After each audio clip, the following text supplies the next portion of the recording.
Welcome back to a new love for the Jamestown Bride series by best-selling historical romance author Indiana Wake. In the simple matter of love, 16-year-old Grace Bates flees a dangerous past in England, boarding a ship bound for Jamestown in search of safety, dignity, and the chance at a life of her own. But in a world still ruled by class and suspicion, trusting a wealthy man with her future feels like the greatest risk of all. When James Spears offers her marriage, Grace must decide whether she will let fear define her, or dare to believe that love can rise above status, secrets, and painful memories. Settle in for a tender story of courage, healing, and discovering that sometimes love is far from simple, but always worth the risk. Chapter 1. By the time Grace made her way back below stairs again, her nausea almost overtook her. "Goodness, child, sit down for a moment." Mrs. Bright, the housekeeper, gently pulled Grace into the deserted servants' dining quarters and set her down on a chair at the table. "That's it, just a few deep breaths." "Forgive me, Mrs. Bright," Grace said and felt her cheeks burning with shame. "I think I feel a little better now."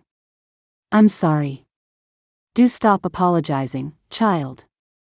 You have nothing to apologize for." Mrs. Bright was a large woman whose kindness was always heavily tinged with a sort of maternal bossiness. It was a bossiness which made 16-year-old Grace long for the mother she had lost as a child.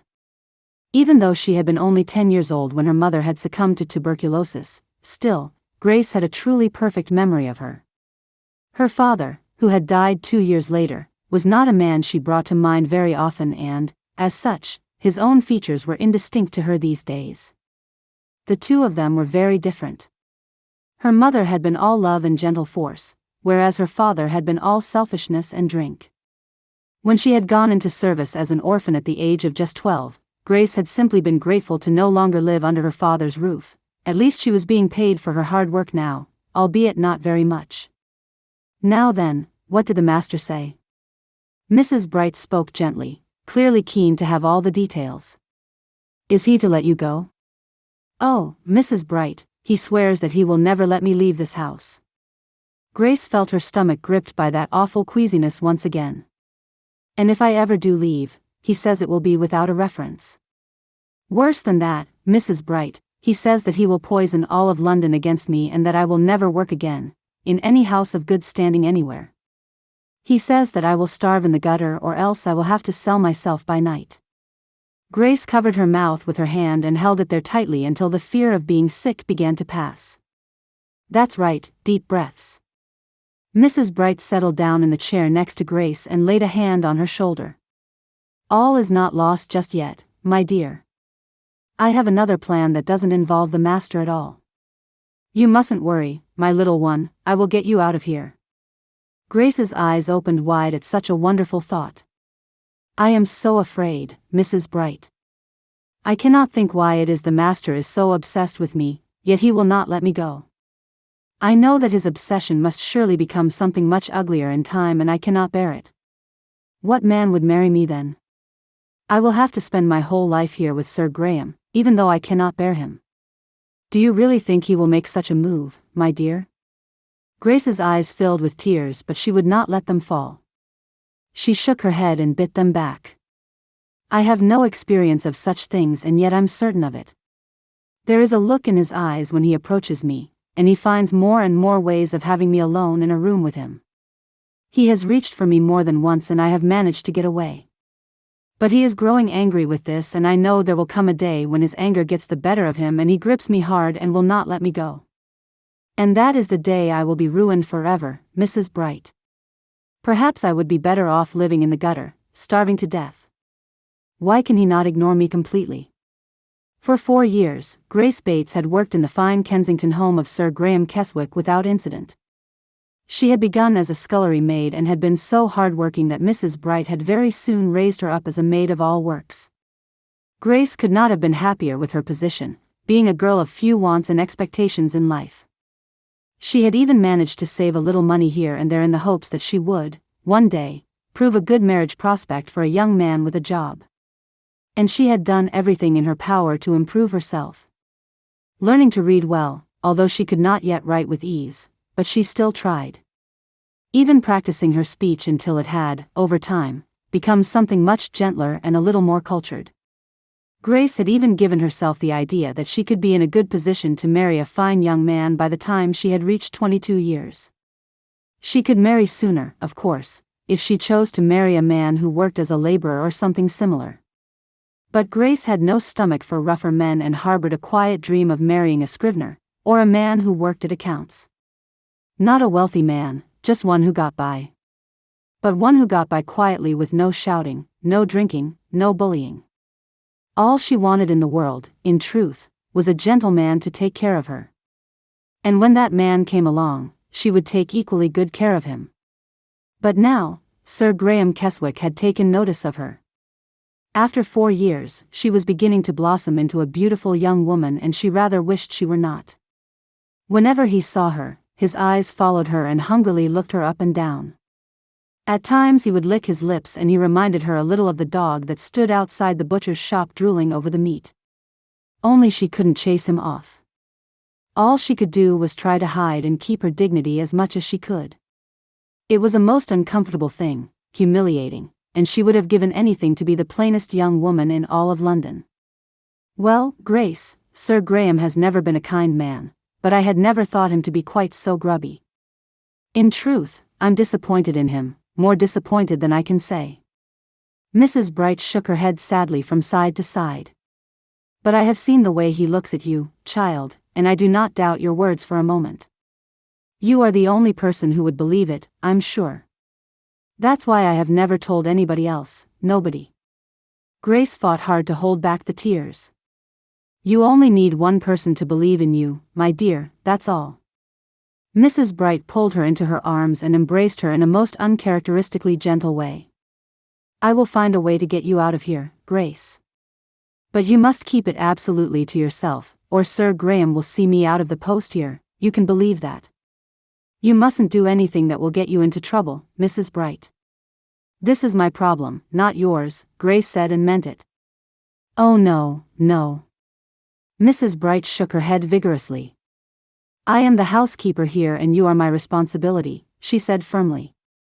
And I already have a plan to set you free, although I'm not entirely sure you're going to like it.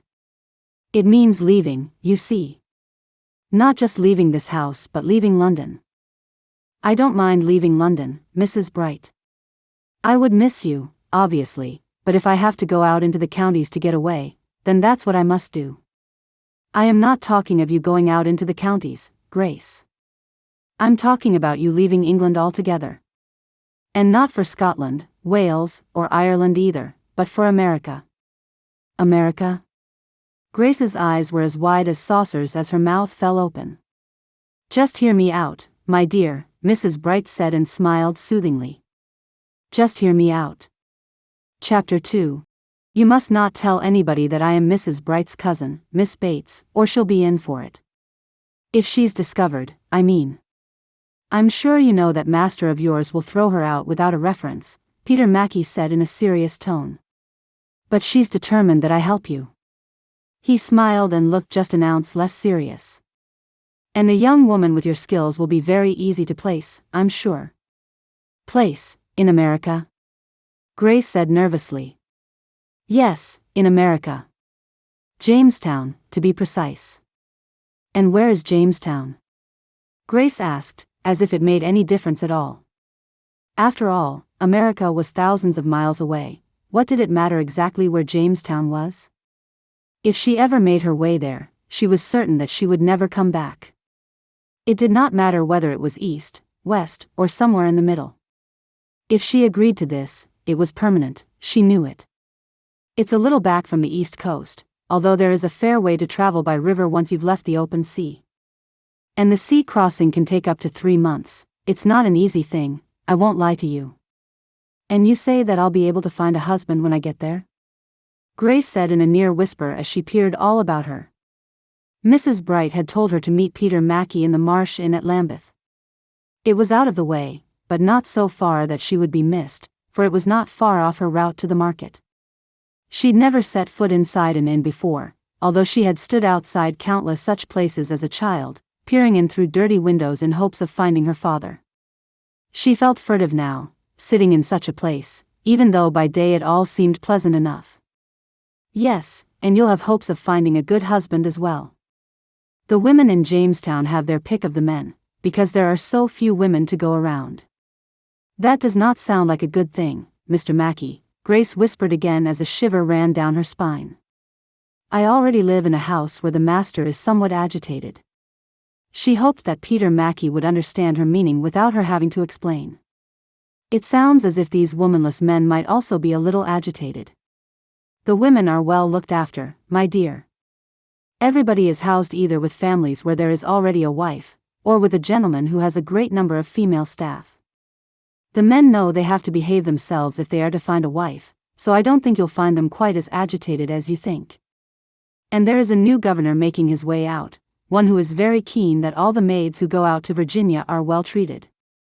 You won't find better opportunities here in England, I'm sure of it. And do I have to pay anything? I have some savings, but not very much. No, you pay nothing. The Virginia Company will see to it all, don't you worry about that. The company will even keep you in lodgings at Gravesend until the Warwick is ready to set sail. But who would choose me for a wife? Grace asked and blushed a little, looking down at the rough wood of the table at which they were seated. I am not very fine, I have always been in service. I can read, although I cannot write very well, yet. All you have to do is make a list of things you can do, Miss Bates. Really, somebody with your skills will be very easy to place, as I said. Perhaps there would be a farmer who needs a wife to take care of his home. There are many plantations as well, many fine gentlemen looking for wives. A fine gentleman will not want me, sir, Grace said, still looking at the table. But perhaps it would be nice to be married to a man who had his own farm. Grace wondered if farming was perhaps a little different. She was afraid of laborers and men who took casual work, largely because that was what her father had always done and, as such, had found himself out of any work more than he was in it. It had tainted her view of the world, of men in particular, and she always imagined that a man who labored for a living was hard drinking. But perhaps a farmer who had made his way to America in hopes of a better life would have a different way of looking at things. And a farmer would be in work constantly, surely. What do I have to do? Grace asked, deciding there and then that she had no other choice. I mean, how do I get onto the scheme? Well, since you are an orphan, I don't need to get any form of consent. And as far as somebody to vouch for you, I shall do it. I work for the Virginia Company and I will put your name forward personally. That way, Sir Graham Keswick is left out of it, as is my cousin. That is very kind of you, Mr. Mackey. Then I shall go ahead with it and pray that I am accepted. I think I can assure you now that you will be accepted, Miss Bates. Just have my cousin write down a list of all your skills and she will pass it to me. As soon as I have that, I will start to make the arrangements. It'll be quick, mind you, for it is only 2 weeks or so until the Warwick leaves Gravesend. I think I can safely say, however, that if you truly want this, then I can guarantee that you will be on that ship as she sails off down the Thames. Thank you, Mr. Mackey. Grace felt a great weight lift off her shoulders as she rose to her feet. I must make my way back to the house now before I'm missed, but I shall ask Mrs. Bright to help me make this list that you need and see that you get it tomorrow, if that suits. That's perfect, Miss Bates. Peter Mackey rose to his feet also and bowed his head. It has been very nice to meet you, my dear. And it has been nice to meet you too, sir. Grace bobbed a quick curtsy before scuttling out of the inn and the memories it brought. This was a new chapter in her life, and though it scared her, it also filled her with hope and excitement. What things would she see, what adventures would she have? Chapter 3. Now, I've had a word with the man in charge and he says that there is space for you in one of the little inns in Gravesend with 5 other young ladies. There are a good mixture, apparently, so you needn't go worrying that you're not good enough for them, do you hear me? Mrs. Bright was being bossy again, but Grace knew that she was holding back her own emotions. The sun was only just beginning to come up in the sky, making the water of the Thames look a deep red-orange color. It was a cold morning, more autumn than summer now, and Grace wrapped her shawl tighter about her shoulders. Thank you, Mrs. Bright. "Thank you for everything," Grace said, trying hard to keep her voice steady. "Come along, I'll walk with you now to the inn, for the man has given me directions." "Thank you," Grace said and tucked her arm beneath the housekeeper's. Grace had never felt more nervous in her life. Although it was true to say that she did not feel the skin-prickling fear that she felt whenever she entered a room in her master's house and found him there alone. But the nervousness was getting to her nonetheless, and it was true that she was already worrying how the 5 young women she was to share rooms with at the inn at Gravesend were going to take to her. Would they be very fine women? Women from good families? Women of real education? Would they look down on her since she had spent her life in service? How wonderful it would be to simply take Mrs. Bright's advice and implement it properly. But that would be to change the habit of a lifetime, and Grace was used to keeping her head down and her eyes averted in this life. As they walked through the streets of Gravesend, it was already beginning to come alive. So many people in London had put in the better part of a day's work before their betters, or so-called betters, had yawned and stretched and finally decided to get out of their clean and comfortable beds. They passed a bakery, and the rich scent of freshly made bread was almost irresistible, especially to Grace, who had eaten nothing yet that day. She had crept out of the house in the middle of the night with Mrs. Bright so that they could make their way to Gravesend by first light. It was important that the housekeeper was back in Kensington by 10 o'clock in the morning, for that was when their master generally awoke. There was a very slim chance that he would miss her if she weren't there, but they had to avoid any suspicion whatsoever falling at the housekeeper's feet. "Mrs. Bright, you really must turn back soon," Grace said, not wanting to let her go but knowing that she could find her way to the inn alone if needs be. "It's only another minute or 2, child, I will come with you to the door." And it really was only another minute before they arrived at the inn they had been directed to. It was not far back from the river, and Grace thought that the rooms at the back must surely have a view of the Thames and all the ships passing up and down. "Well, this is it," Mrs. Bright said. "Do you want me to come in with you?" "No, I'll manage." Grace wanted Mrs. Bright to come with her more than anything, but could tell from the woman's expression that she was growing a little nervous about her own position. "You must go. You must get back to Kensington by 10. "Very well." Mrs. Bright nodded firmly as her eyes filled with tears. "Well, you take good care of yourself, my dear. And don't you go choosing the first man who pays an interest in you, you will have the pick of them. Just you remember what my cousin Peter says, and you won't go far wrong." She was still nodding as if that would stop her tears from falling. "And you see that you write to me as soon as you can find somebody to help you do it. But send it to Peter at the address he wrote down for you, not to Kensington." "Of course, Mrs. Bright. Really, I wouldn't do anything to get you into trouble." "I know you wouldn't, Grace." Mrs. Bright's tears finally fell, as did Grace's. "Come here," she said and pulled her firmly into her arms. "I really am going to miss you, Mrs. Bright. You've been like a mother to me, really you have," Grace said and sniffed. "And I'll miss you too, child. Goodness, I don't know who on earth is going to work as hard as you do, and that's the truth." Mrs. Bright tried to sound offhand but failed miserably. "Just make sure that the next maid you take on is a plain one, for her own sake. You have no fear of that, my dear. I'll choose with care, I promise. Now, you'd better get on with it and step through that door into your new life, because I really do have to go now." "Thank you for everything," Grace said and hurriedly scrubbed at her face with her handkerchief. "I will never forget you, Mrs. Bright."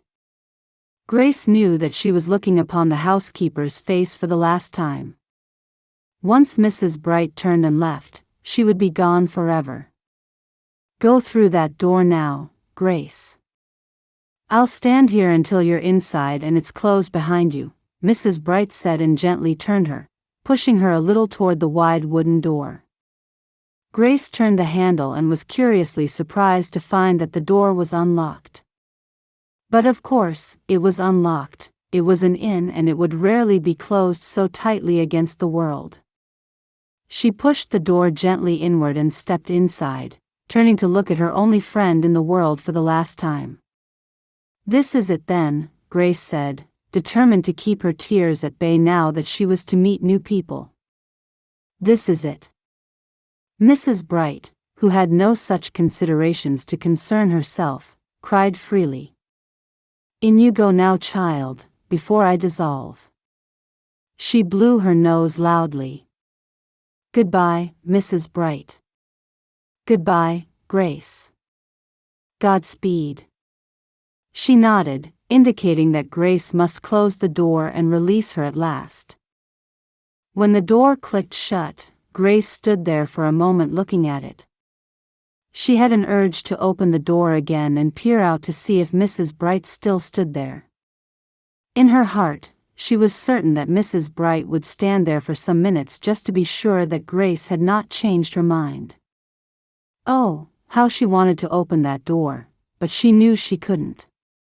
If she did, Mrs. Bright would simply stand there longer and longer and finally risk her own position in Sir Graham Keswick's house. After everything that fine housekeeper had done for her, Grace knew that the best thing she could do for her now was to let her go. With a deep breath, that was exactly what she did. She turned around and looked into the large and empty room. "Is anybody here?" Grace called out nervously. She looked about the room at the tables and chairs set all about the place and made her way quietly over to the hearth where a fire was burning. She stood in front of it for a moment, holding her hands out to warm them as she waited for somebody to notice that she was there. "Hello," came a gentle female voice from behind her. "Did you call out?" "Yes," Grace said, turning and hurrying over to a very pleasant-looking woman a few years older than herself. "I am one of the women who is destined for America.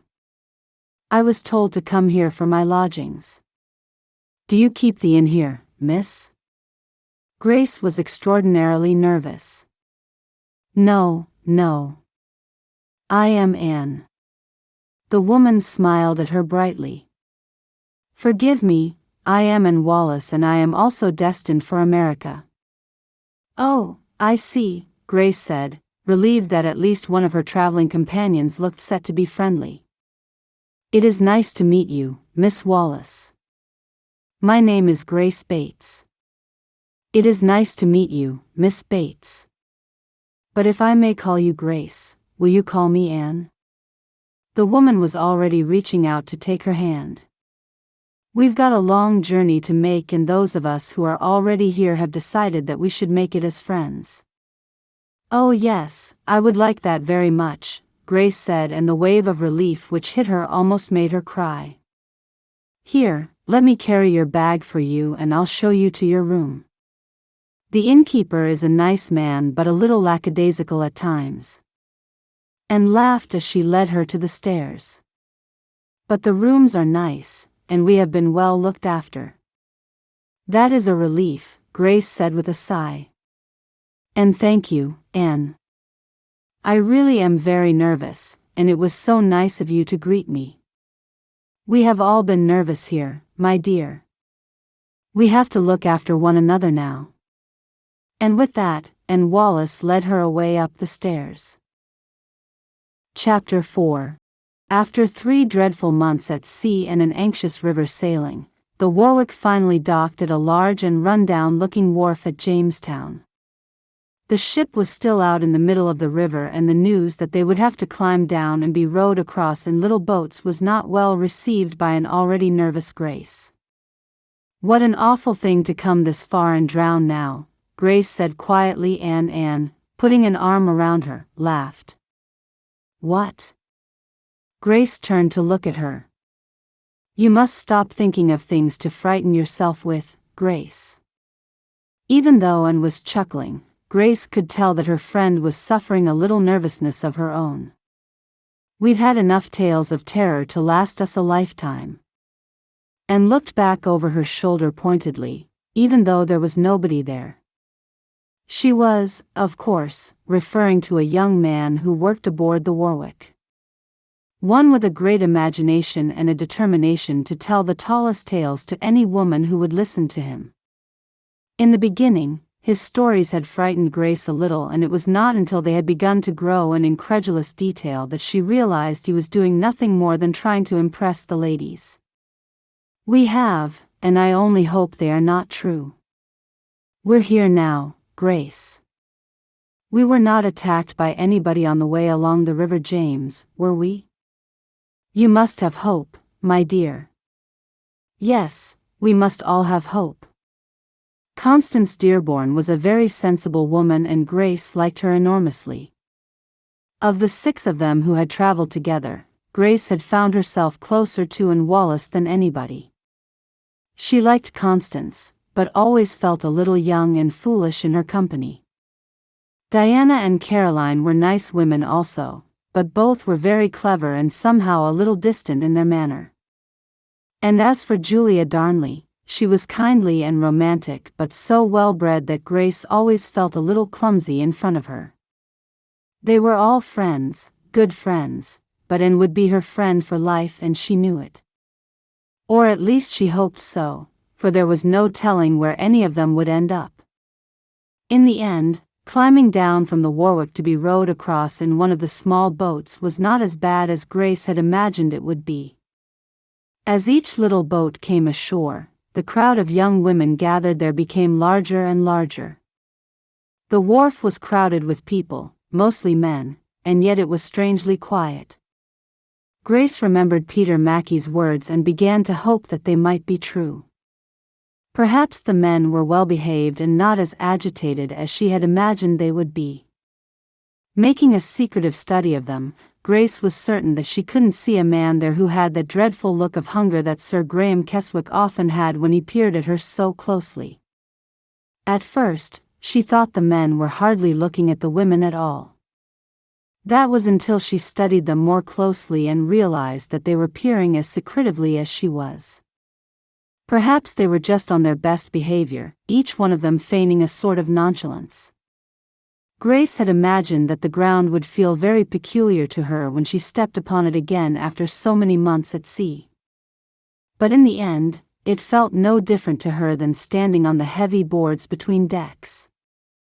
And had laughed more than once that Grace was a natural sailor, for she had very rarely suffered from seasickness and hardly stumbled at all, even when all around her fell clean over.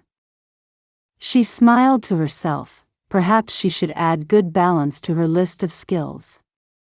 When they were all ashore, the gathered group of women were addressed by none other than Sir Francis Wyatt himself.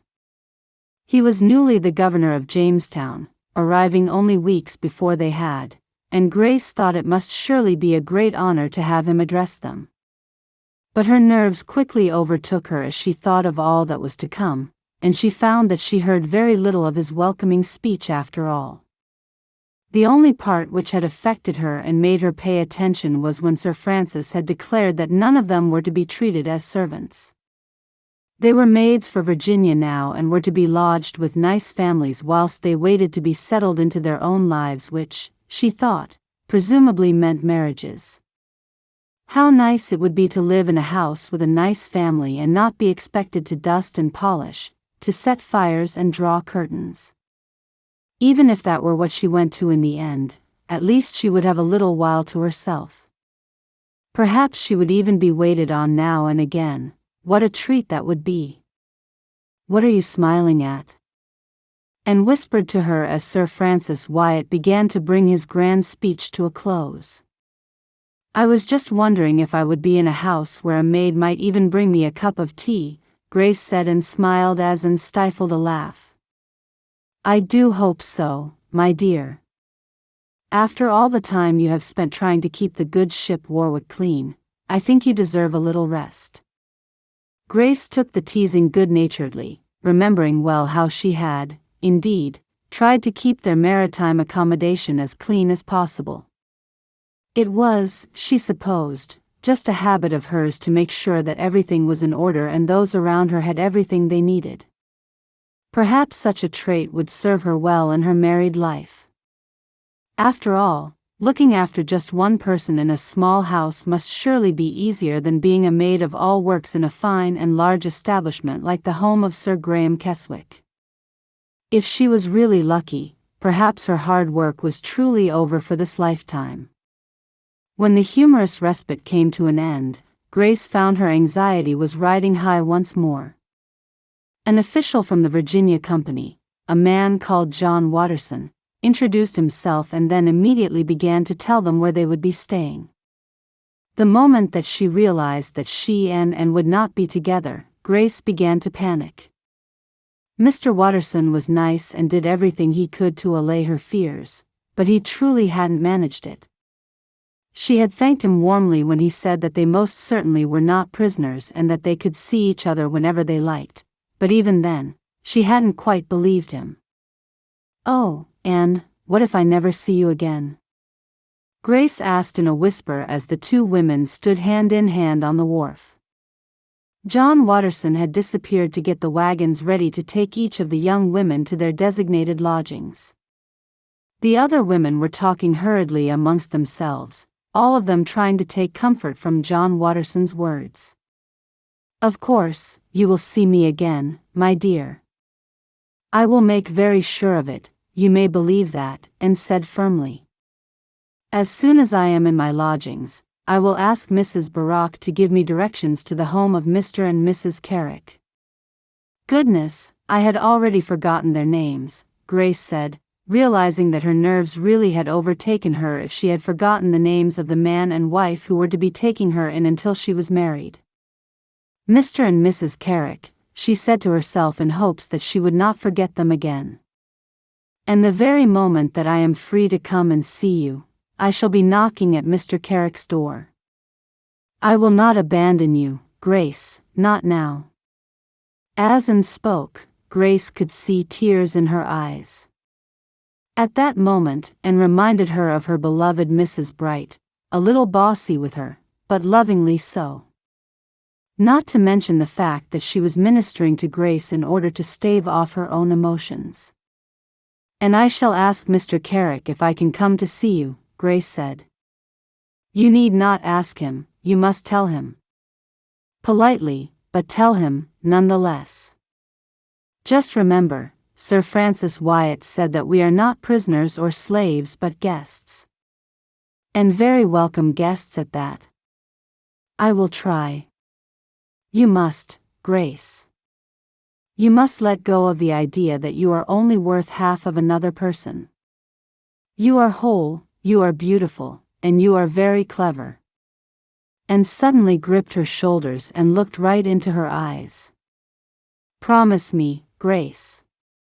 "I promise," Grace said, and was so overwhelmed by Anne's caring that the tears rolled down her face. "This is the last hurdle, my dear," Anne said gently as Grace hurriedly wiped her face with a handkerchief. "As soon as we see one another again, we will settle. Oh, look, here is one of the carts. I think I am supposed to get in it." Grace said and felt suddenly terrified. "Yes, they are loading your luggage onto it." Anne nodded. "Come along, I will see you off. I am to be collected by Mrs. Barak herself, and it does not seem like she is here yet." And took Grace by the hand and led her over to the cart. Grace felt every bit as sad as she had done on the morning that she had said goodbye to Mrs. Bright. She had only known Anne for 3 months, but they had slept side by side every night and had been one another's constant companions throughout the sailing. It seemed to Grace that everybody she loved was taken from her in the end. "I will see you, Grace," Anne whispered into her ear. "I will see you very soon." She gently kissed her cheek before helping her up into the cart. As Grace looked down at Anne, she blinked hard, determined not to cry anymore. "Ready, miss?" the driver asked, turning back to look over his shoulder at her. "Ready," Grace said and nodded at him before turning back to Anne. taking her hand for a moment before the cart drew away and separated them. Chapter 5. The Carricks house was just about the finest-looking home in the most built-up area of Jamestown. Grace had been surprised by how run-down so much of Jamestown already seemed to be. It was a new colony, or at least relatively new, and she had imagined that it would look clean and fresh. Instead, there were many poorly built homes which had not stood the test of time, even though that test had been less than 20 years. But the Carricks house was different, well-constructed and well-maintained. It was clear that she was going to be staying in a very fine place indeed, and, as the driver helped her down from his cart, Grace was already worried that she would not be good enough for such a home. Despite every promise she had made to and about keeping her chin up and remembering that she was worth as much as everybody else, Grace felt as if she was wearing her lowliness like a shawl. A maid greeted her at the door with warmth, and Grace was grateful for that much at least. But when she was shown into a very fine sitting room, her nervousness almost swallowed her whole. "You must be Miss Bates." A very well-dressed woman of middle age walked across the large sitting room to greet her. She was a tall woman whose once dark hair was graying, and Grace thought that the fine lines on her face must surely put her in her middle to late 40s. "I'm Grace Bates, Mrs. Carrick," Grace said, assuming that the woman could be none other than the mistress of the house. "Well, allow me to welcome you to our home, my dear," Mrs. Carrick said as she surreptitiously studied Grace's clothing. "I am afraid that there were some deprivations on the Good Ship Warwick, Mrs. Carrick. I hope you can forgive me for my appearance." Grace looked down at her dirty blue bodice and skirt and realized, when Mrs. Carrick wrinkled her nose a little, that she very likely did not smell her best. "Not at all, after all. I traveled in just the same way when I came from England with my husband." Despite her words, Grace was far from soothed. In her mind, she quite imagined that Mrs. Carrick had made the same journey but had come out of it entirely unscathed. She imagined her stepping daintily out of one of the rowing boats that had brought her ashore, her bodice and skirt immaculate and her hair clean and free of lice. "Not to worry, we will soon have you clean," Mrs. Carrick went on in a way which made Grace feel lower than ever. She could not quite put her finger on it, but she was certain that Mrs. Carrick was quietly determined to look down on her, however polite she appeared to be. "Thank you, Mrs. Carrick," Grace said, and felt her cheeks burning with shame. "And then once you're settled, my dear, I shall be able to introduce you to the other." She paused for a moment and cleared her throat. "I shall be able to introduce you to the household servants." "Thank you, Mrs. Carrick," Grace said, and knew immediately what her fate was to be. Mrs. Carrick had looked at Grace Bates and seen right through to the heart of her. She was a servant, and she always would be. "You likely will not meet Mr. Carrick until tomorrow. My husband is a very successful attorney, my dear, and he is busy at work. He will undoubtedly be late tonight, but I'm sure that he will introduce himself to you at some point tomorrow." "Thank you, Mrs. Carrick," Grace said again. "I am very grateful for your hospitality and hope not to impose upon you and Mr. Carrick for too long." "You may stay as long as you need to, my dear," Mrs. Carrick said, and it seemed for all the world as if she truly meant it. "Now then, I shall have one of the maids fill a tin bath for you, and then you may unpack your things. And then, perhaps, you might be ready to eat a little something." "Thank you," Grace said, wishing that she did not have to keep repeating the words over and over. The truth was, she was ready to eat now. She would much rather have been hastily fed and watered before bathing and unpacking, for it had been a long day and she was already feeling terribly tired. The same maid who had greeted her at the door took her away to the servants' quarters where a tin bath was being filled for her. "You'll be all right once you settle in," the maid said when she led her into a little room. "I thought you might feel more comfortable having the bath set up here in your own room." Yes, thank you, Grace said, immediately realizing that she was to be billeted entirely in the servants' quarters. Grace didn't have such airs that she truly minded where it was she slept, but to be put in that part of the house did much to firm up the idea that Mr. and Mrs. Carrick cared nothing for St. Sir Francis Wyatt's fine words on the wharf. You get used to Mrs. Carrick, Miss Bates, the maid went on in a whisper as she closed the door and dipped her fingertips into the bath water. It's a little warm, miss, but it'll soon cool down. Thank you, Grace said and felt a little tearful. What's your name? Jenny. The maid, who was not much older than Grace herself, smiled. But Mr. and Mrs. Carrick call me Havens, which is my surname. I was a maid myself in England, Jenny, and I was always referred to as Bates, Grace said, and immediately felt how her admission had opened up a little feeling of easiness between the two young women. I was in service from the age of 12.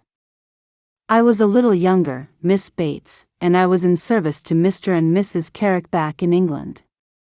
When they decided to come here 4 years ago, I came with them. I had no family back home and nowhere else to go. It is not an easy life, is it? Grace said and sighed. But you must call me Grace, not Miss Bates. I don't think that I am going to be as free in this house as I had imagined I might be. I dare say that you and I will be working side by side. I would like that, although I would be sorry for you. You've come here to be one of the maids for Virginia, haven't you?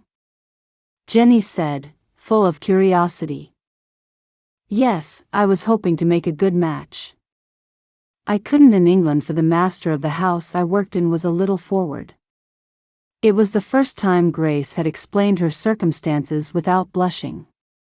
You'll be pleased to hear that Mr. Carrick is not at all interested in such things, Jenny said in a whisper before giggling.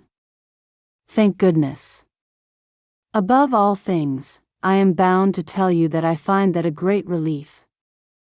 I would hate to have run so many thousands of miles only to find myself in the same position. If that is the case, I will continue to work in service gratefully. But do not be too grateful, Grace. Remember that you are here to find a husband, and I'm sure you will. You're so beautiful and your domestic skills will make you very popular indeed. I'm very glad to have you here, Jenny. Thank you, you have made this day much less upsetting than I thought it was going to be, Grace said, thinking of Anne and wondering if her dear friend was as safely settled as she was. If you need anything at all, you just come to me, Jenny said with a little flush of pride. We'll be friends, the two of us, you'll see. Chapter 6. Within a week, Grace was as settled as she was ever going to be in the Carrick household. The appearance of and within just days of her arrival had certainly gone a long way to giving Grace hope that things might turn out for the best in the end. And had been furious, of course, to discover that Mrs. Carrick had, to some degree, put Grace to work. She was not doing quite enough to call herself a servant, but she was very far from being a guest in their home. Much apart from being billeted in the servants' quarters, Grace had been given little duties here and there.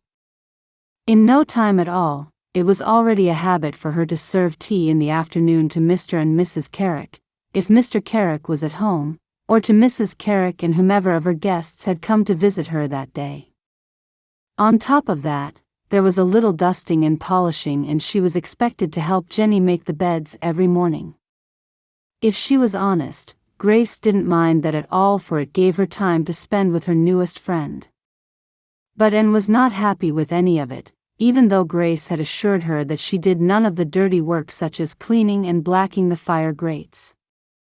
She was kept clean and wearing her best at all times in case any man of Jamestown should call and ask to speak with her. It had taken a great deal to pacify Anne, but, in the end, Grace managed it.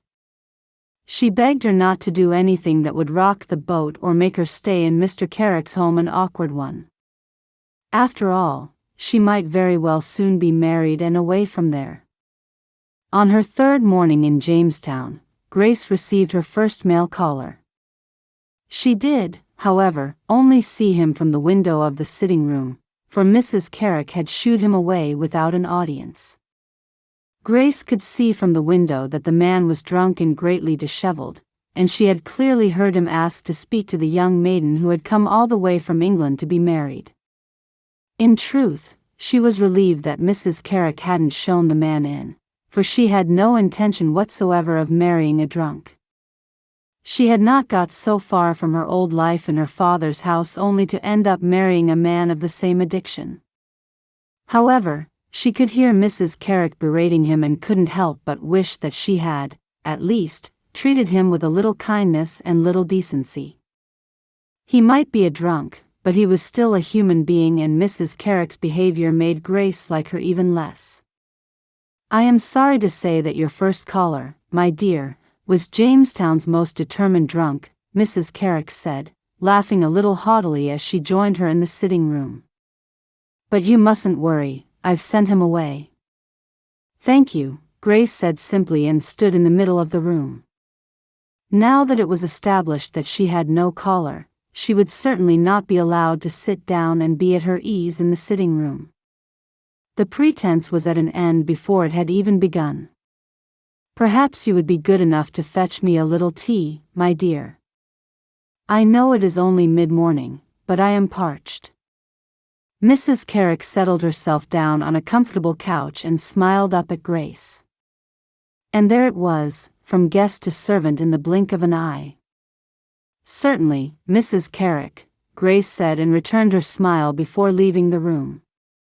With Anne's words in mind, Grace made absolutely sure that she never curtsied to Mrs. Carrick. That woman might have the upper hand just enough to be able to play upon Grace a little, but she would not behave entirely as a servant when there were better people in the world such as and who viewed her as anything but. "That was quick," Jenny said when Grace appeared in the kitchen. "I thought a man was calling on you." "Apparently it was a drunk," Grace said and shrugged her shoulders. "Mrs. Carrick sent him away." "Oh dear, it was probably Claude," Jenny said gently. "I hope she was kind to him." "Not from what I could see and hear from the window of the sitting room, no," Grace said, comfortable now to be entirely honest with Jenny about her feelings for Mrs. Carrick. "She'll just be glad that she can keep you here for longer, Grace. They don't like paying out for things, believe me. That's how Mr. and Mrs. Carrick are so wealthy in the first place," Jenny said, casting a look over her shoulder to be sure that they were alone. "Perhaps you could get married, Jenny. Really, I can't see what there is to stop you. You're a beautiful young woman and, just as you said to me, your domestic skills must be greatly in demand." "Yes, but I am bound to the Carricks for at least another year. They paid for my passage, you see, and so I am working without pay until we have been here for 5 years. That is my indenture, so to speak. I cannot legally leave them until then unless I can pay them back, which I can't." "Goodness, I'm so sorry. But you must keep your chin up, Jenny, for you will still be a young woman when the terms of your indenture have run their course," Grace said as she went about boiling some water for Mrs. Carrick's tea. "Yes, I will only be 20 when I am finally free." Jenny smiled and nodded. "But I hardly ever get time out of this house, certainly not time enough to meet anybody. I'm sure that Mrs. Carrick will frighten away any young man who would seek to marry me. She really is a selfish crow." "Yes, I can believe that." Grace couldn't hold back a laugh. "But I promise you, Jenny, if I do manage to make a good marriage, I will do everything I can to help you break free when your indenture ends." "Oh, that is kind," Jenny said and began to spoon tea into a fine porcelain pot. "It is no less than you deserve." "I will never forget your kindness to me here, never," Grace said, and it was clearly true. Grace was a young woman of her word, one who was truly grateful for the kindness of others. "Let's hope you find a nice husband soon," Jenny said and giggled girlishly. "In fact, you might see a young man you like tonight, for Mr. Spears is coming." "And who is Mr. Spears?" Grace asked, suddenly interested. "Mr. James Spears," Jenny said as the two women stood over the stove waiting for the water to boil. "He has one of the largest plantations here in Jamestown. He comes from a wealthy family in England and was sent out here by his father, I believe. I'm not really sure of the circumstances, but he has certainly done very well for himself. If he comes from a fine family in England, I hardly think he will be looking for the likes of me, Jenny," Grace said and grinned. "I would be grateful for a hard-working farmer." "You must think differently, Grace. And things are a little different here sometimes. Goodness, in the 4 years since we have been here in Jamestown, I have seen many a master marry one of his maids." She shuddered for a moment. "Which makes me rather glad that Mr. Carrick is already spoken for," she finished in a whisper, and the two of them stifled rebellious little giggles. "But have you really seen masters marrying their maids?" Grace said, agog at the revelation. "Yes, more than once. Believe me, some of the men here have become very different. It is not like England at all, at least not all the time. There will always be some who would seek to keep all the social differences. But there are those who look at the world in another way now, likely because of the loneliness." "I would be too afraid to marry a fine man," Grace said. "I think I would always feel like his servant." "Goodness me, you could marry a poor man and still feel that way," Jenny laughed. "It's about finding the right man, rich or poor. That's a nice way of looking at things. And nicer still when you set eyes on Mr. James Spears, I can tell you," Jenny said and leaned in close. "He is one of the most handsome men in all of Jamestown.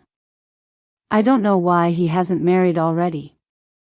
No doubt he is already being introduced to some of the finer ladies from the Good Ship Warwick," Grace said, remembering that there were 3 women on board ship who were treated very differently from the rest of them. They were, she believed, minor aristocracy, and she had spent many a long hour wondering why it was that their families had decided to send them away. But she never got to the bottom of any of it, for they were the class of women who most certainly did not do anything to break down the barriers, even in the middle of the ocean. "Well, you never know," Jenny said, clearly not ready to be defeated. "So, Mr. Spears is a friend of Mr. and Mrs. Carrick?" "Not really a friend," Jenny said and paused thoughtfully. "He is a client of Mr. Carrick. Whenever Mr. Carrick is doing legal work for somebody of note, he always wines and dines them. He acts as if it is an appreciation, but it isn't. It's to make them feel obliged to come to him for more work in the future. They are a very canny couple, Mr. and Mrs. Carrick, believe me." "Oh, I believe you," Grace said as she set a cup and saucer out on the little tea tray. With the tea made, Grace set off for the sitting room once more, wondering all the while just what Mr. James Spears might be like. Chapter 7. As always, Grace ate her evening meal with the other servants. She liked them all and was welcomed so nicely by them that she knew she would miss them when the time came for her to marry, if that time ever came. Grace had been dwelling upon something that Jenny had said, even though it had been something of an offhand remark. When she had said that Mrs. Carrick was likely glad to have been able to shoo away that poor drunken suitor so that she might get more work out of Grace, it had made her wonder if Mrs. Carrick might similarly interfere when another man came calling.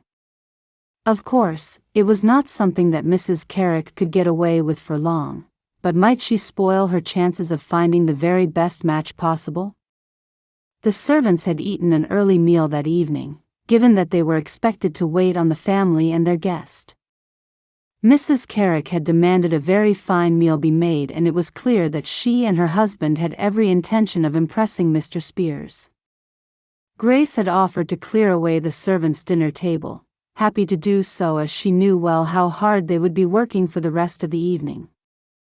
And it was as she worked alone clearing and washing the plates that she let her imagination run away with her. If Mr. and Mrs. Carrick were so devious, perhaps they would keep her there for a very long time.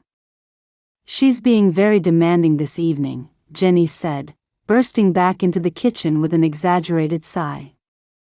"Apple sauce," Jenny went on, by way of explanation.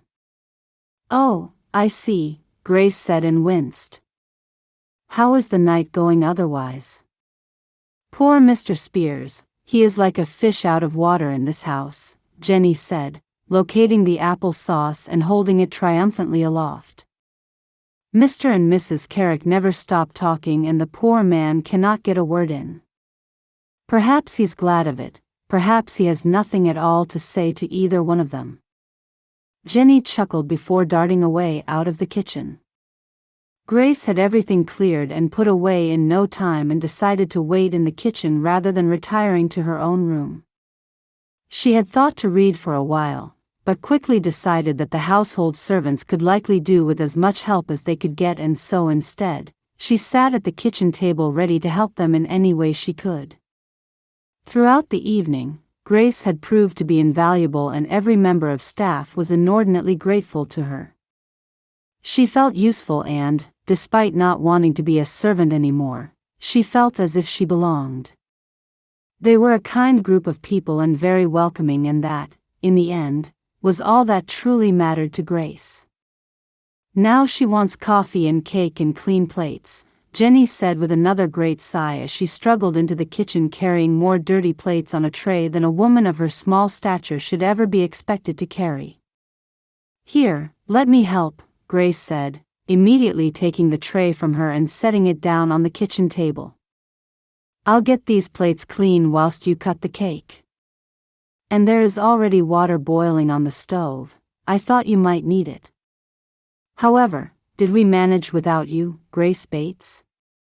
Jenny asked and planted a kiss on her cheek before hurrying about her business. "How is poor Mr. Spears managing now?" "He has a look on his face which suggests he will be much happier on the other side of the front door," Jenny said. Grace laughed out loud. "Although I am bound to say that neither Mr. nor Mrs. Carrick seem to have noticed. No, they don't strike me as the sort of people who give much thought to the feelings of others," Grace agreed as she quickly washed and dried the plates. "Here, no need to get more out of the dresser," she went on, setting the clean plates down on a tray with the cake. "It's going to be too heavy, I'll have to take the coffee first and the cups and saucers second," Jenny said and sounded exhausted. "Or perhaps the cups and saucers first and the coffee second," she said under her breath. "Or perhaps we'll both take them. Here, you carry the tray with the cups and saucers and coffee and I shall take the one with the plates and the cake," Grace said, determined to have at least a peek at Mr. Spears. "She cannot expect you to do it all," she said, by way of explanation. "You are an angel, Grace." "Truly, an angel," Jenny said, too grateful to realize that her friend was intent on a little nosiness. When the two women entered the dining room, Mrs. Carrick did not look at all upset to see that Grace was helping. In fact, she looked rather pleased with herself, and Grace thought that it did her hostess a great deal of good to have her guests think her wealthy enough to have a house full of servants. Jenny immediately set out the cups and saucers and poured the coffee whilst Grace set the tray of cake and plates down on the sideboard. Just as she had done many times in Sir Graham Keswick's house, she put plates in front of each of the diners without a fuss of any kind before returning to the sideboard and cutting the cake into neat slices. She then lifted the cake plate and carried it to the table, serving everybody with cake in a neat and confident manner. Mr. Spears looked up at her as she set a piece of cake upon his plate. She caught his eye for a moment and could see that he looked a little confused. He seemed vaguely familiar, and she wondered if she had seen him in amongst the many other men who stood on the wharf on the day that the Good Ship Warwick had finally arrived. Jenny had not been exaggerating his handsomeness at all. If anything, she had not described him adequately enough. Mr. James Spears was, without a doubt, the most handsome man she had ever seen in all her life. Although he was seated, she knew that he would tower above her if he stood, and his shoulders were as broad and his back as straight as a military man. He had very dark hair which was thick and nicely cut. It was a little long, but not so long as to require tying at the back, and there was a slight wave to it. He was clean-shaven, and he had, she thought, pale blue eyes. It was hard to tell by the muted candlelight of the dining room, but they were certainly a lot paler than his dark hair. He was well dressed, but not ostentatiously dressed as Mr. Carricks so often was. He wore knee-length boots with his breeches rather than stockings and shoes as Mr. Carricks routinely did. There was something more practical and sensible about Mr. Spears' mode of dress, and she wondered if the men really were a little different here in America, just as Jenny had said. His breeches were black, as were his boots, and his shirt a creamy white. He wore a thick waistcoat in darkest blue and a dress coat to match. "Thank you, miss," he said, addressing Grace suddenly and startling her so much that she almost let go of the cake plate. "You're welcome, sir," she mumbled quietly, wondering why it was he had chosen to address one of the maids. "That will be all, Bates," Mrs. Carricks said in sudden annoyance. Grace nodded but refused to give in to her instinct to curtsy and simply turned to leave the room, lifting the serving tray on her way out. Mrs. Carrick's use of her surname as a mode of address had annoyed Grace greatly. She had not done it before, and she had clearly used it now to make it very clear to Mr. Spears that she was a servant and nothing more. If only Mr. Spears had not thanked her, she was certain that it would not have happened. But why should he not thank her?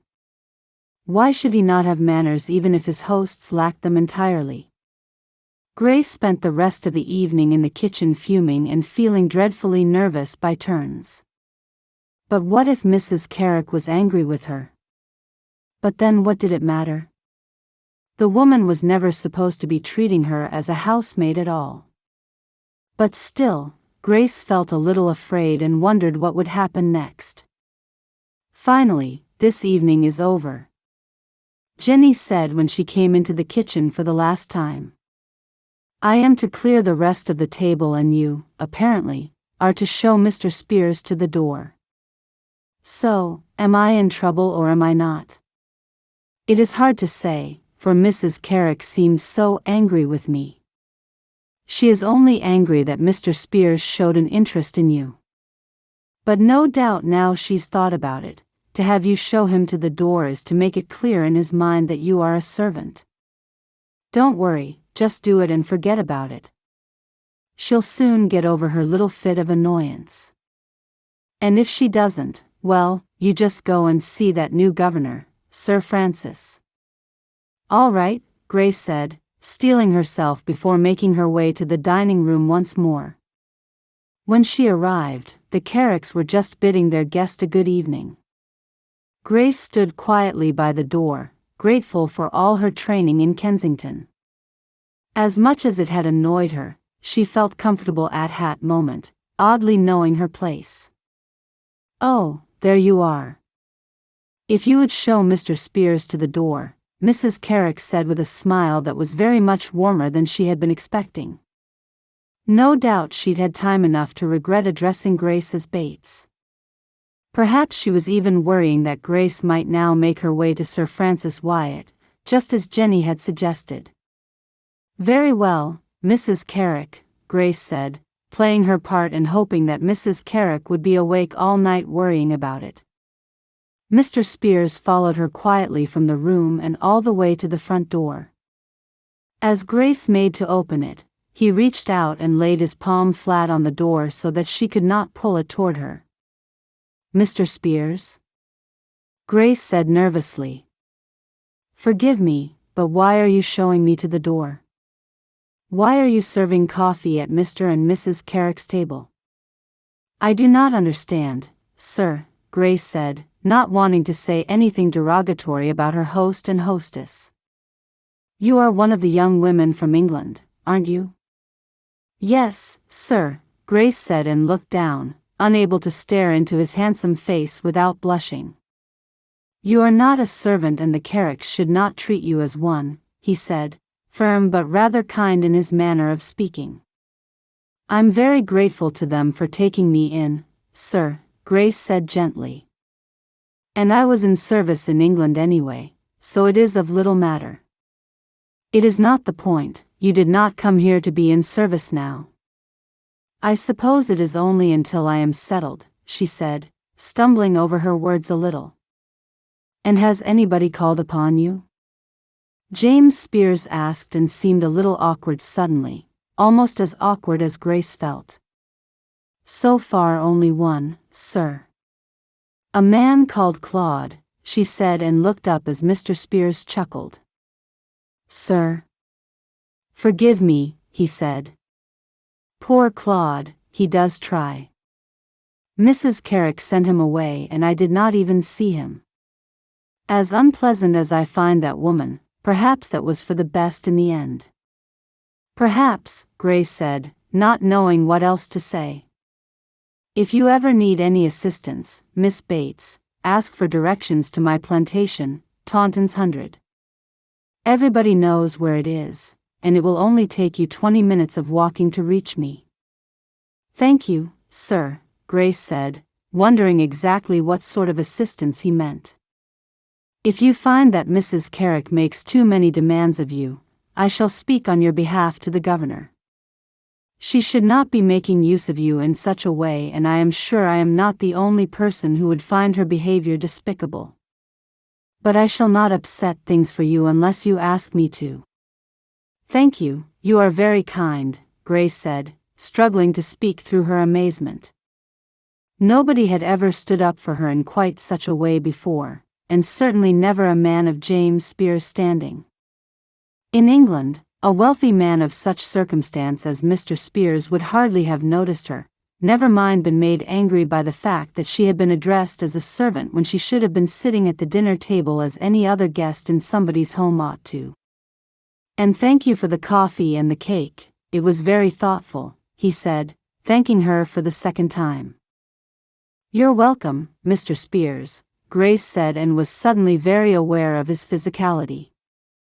As predicted, he really did tower above her and, standing just inches away, she was certain that she could feel a little heat coming from his broad chest. "Well, I'm sure I will see you again," he said and bowed his head a little. "And remember, if you need my help, you have only to ask." "Thank you kindly," she said and finally opened the door for him. "Good night, sir." "Good night, Miss Bates," he said, and then he was gone. Chapter 8. Are they still treating you as a servant? And asked the moment Jenny had disappeared from the room. "They are, I can see it in your eyes. You are mortified to have that young woman serve you tea." "Yes, but only because she is my friend. I would no more want you to serve me tea, Anne." "So, you are working at her side?" And said a little more gently, "Forgive my harshness, that Carrick woman makes my blood boil." "I know." Grace laughed. "I can see it in your eyes. Well, greeting me so politely and having you sitting in the armchair as if you haven't been working for her all day. She is a fraud, a most duplicitous woman." "Eh, what?" Grace said quietly, knowing and would explain without condescension. "Two-faced. A liar," and said. "She pretends to behave well but is really behaving badly." "I see." "Yes, she is most certainly duplicitous," Grace said, trying out the word for the first time. "You really have taught me so much, Anne. You just picked it up, that is all." "You are very clever, my dear," and said, waving away the compliment. "Anyway, I had something in mind I wanted to ask you." "Oh yes?" Grace said. It was a real treat for her to be alone with her friend and drinking tea in the sitting room as if she really was a part of the household and not a part of the household staff. When I saw you the other day, you said something about a nice man who came here for dinner. I was so intent on telling you all my news that I didn't get to the bottom of it. There was nothing to get to the bottom of, you shouldn't have worried about it. Grace smiled.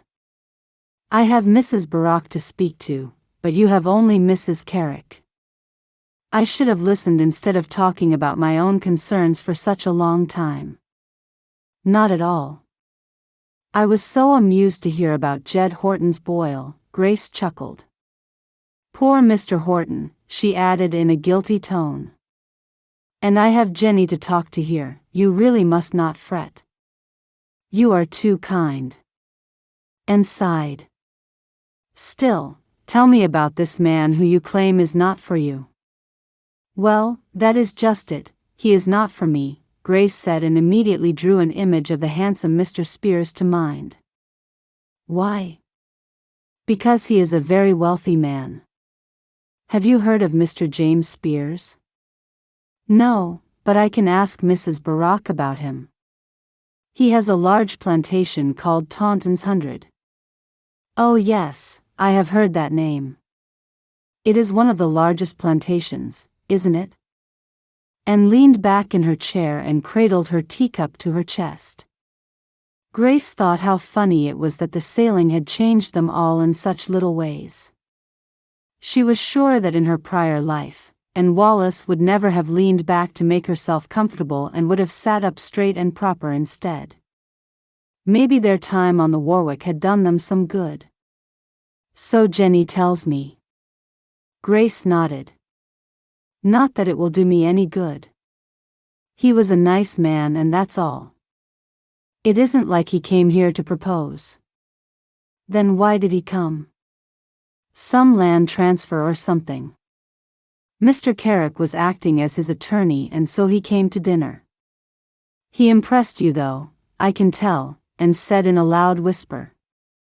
He did, he really was very nice, Grace whispered properly. He said that the Carricks ought not to treat me like a servant and that if I needed any help, I could go to Taunton's 100 and ask for him. Oh, my goodness. Then that must mean he has an interest in you. I shouldn't think so. I told him that I had always been in service, so now he knows that I am a servant. Although he did say I shouldn't be treated that way. Grace remembered how his closeness had affected her. He was kind, Anne. Is he to return? Does he have more business with Mr. Carrick? Anne was so excited that Grace almost joined her. I don't know. She smiled. It would be nice to see him again, he is very handsome. And he's not married? No. Jenny tells me his family apparently sent him here some years ago to expand their fortunes, but he didn't bring a wife and he didn't show any interest when the last small group of maids came from England. Then I wouldn't rule him out. He is a wealthy man, he won't have that kind of interest in me. For an awful moment she thought of Sir Graham Keswick. He had a certain interest in her, didn't he? But it was far from wholesome. Perhaps that was how Mr. Spears viewed her also. She shuddered to shake away the thought. Grace? And said with some alarm. I was just thinking about 2 potential suitors who called on me this week. Grace said to divert Anne's thoughts away from the handsome Mr. Spears. 2 suitors have called on you? Anne said and leaned forward suddenly to set her cup back down on the low table. You never mentioned it. There hardly seemed any point since they did not get as far as proposing. But why not? Anne said hurriedly. And who were they? One was a cattle herder and the other a young man who has not been here long and is in the process of setting up his own small farm. But why did they not propose? Mrs. Carrick shooed them away, Grace said. Not in the way that she literally shooed away poor Claude, but more by making them feel awkward and unwelcome. "That is outrageous," Anne said, horrified. "She said it was in my best interests, Anne. Neither one of the men would have had enough money to pay the Virginia company for my passage. But that is none of Mrs. Carrick's business. And you are not bound to accept a man only because he has the money to pay for your passage. The Virginia company made it very clear that we might marry any man of our choosing and that they can only hope we marry somebody who can pay." "And what if you had wanted to marry the young farmer? Perhaps one day he would have had enough money to pay the Virginia company." She ought not to have interfered. And was no longer reclining comfortably but rather sitting bolt upright and taut. "I must admit, if I'd had any inclination towards either one of them, I might have been a little more forceful. It has occurred to me that Mrs. Carrick wants to keep me here for as long as possible so that she might enjoy a little free labor. I gather from Jenny that it is in the character of the Carricks." "Yes, I think that is abundantly clear.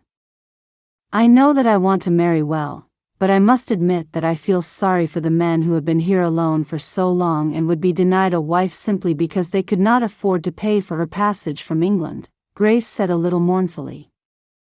"And then there is poor Jenny, my friend here. She had no real alternative but to come to America with Mr. and Mrs. Carrick. And it suited them well, for they needed a maid. But now she has to work for no pay until she has paid back the money that they spent in bringing her here. But if they had not brought her here, they would have to do for themselves, wouldn't they? I think it is disgraceful. They are self-serving people with that horrible veneer of respectability. But they are no better than thieves, Grace. Never forget that." "No, I shan't." "You seemed down suddenly," Anne said and tipped her head to one side in question. "I suppose it's because I thought that things would be fairer here for some reason." "Things are better for me, certainly, because I am not in constant fear of being molested by Sir Graham. But I still see the same old unfairness here, even though everybody tells me that things are so different.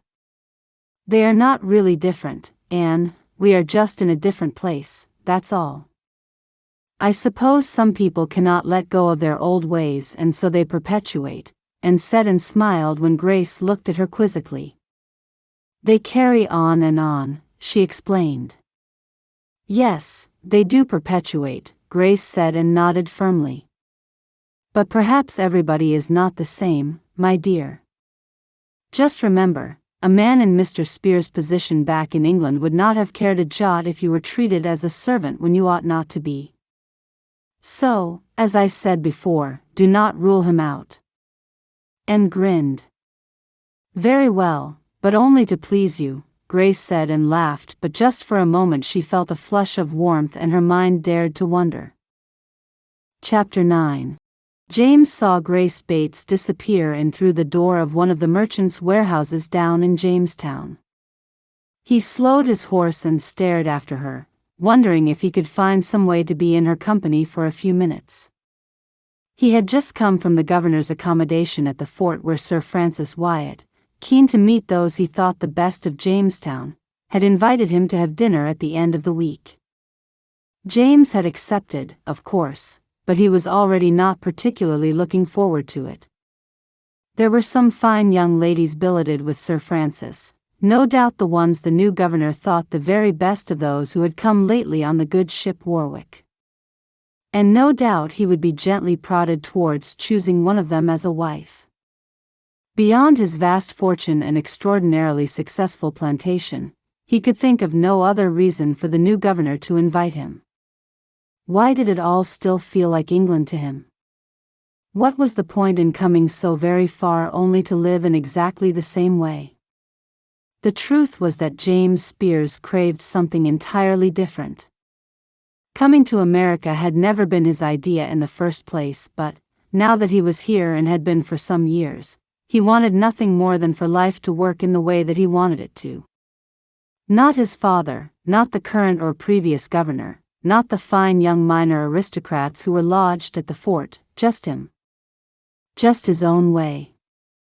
With that in mind, James stopped his horse altogether and jumped down, tethering him to a post outside the merchant's warehouse. He hovered for a while, hoping that Grace Bates would soon come back out and he could make a show of simply bumping into her on his way in. James knew it was ridiculous and he most certainly wouldn't have behaved in that same way with another woman. But there was a distance between him and Grace Bates that would take a great leap to overcome. Not a leap for him, but a leap for her. How keen she had been to tell him that she had already been a servant in England when he had sought to help her.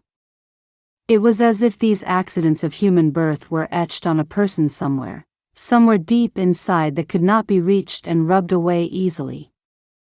But it struck him that life was truly nothing more than the outfit we all chose to wear to a masquerade ball. A person could go dressed as a rich man, a poor man, the town drunk, or a beautiful young woman from England who wanted a better life but was afraid she didn't deserve it. But what if that outfit could be removed, hung up, discarded entirely in favor of another one? How much more exciting life would be. "Oh, forgive me, Mr. Spears," Grace said as she came careering out of the merchant's warehouse carrying a rather heavy-looking half-sack of flour. "I hope I did not dirty your coat, sir."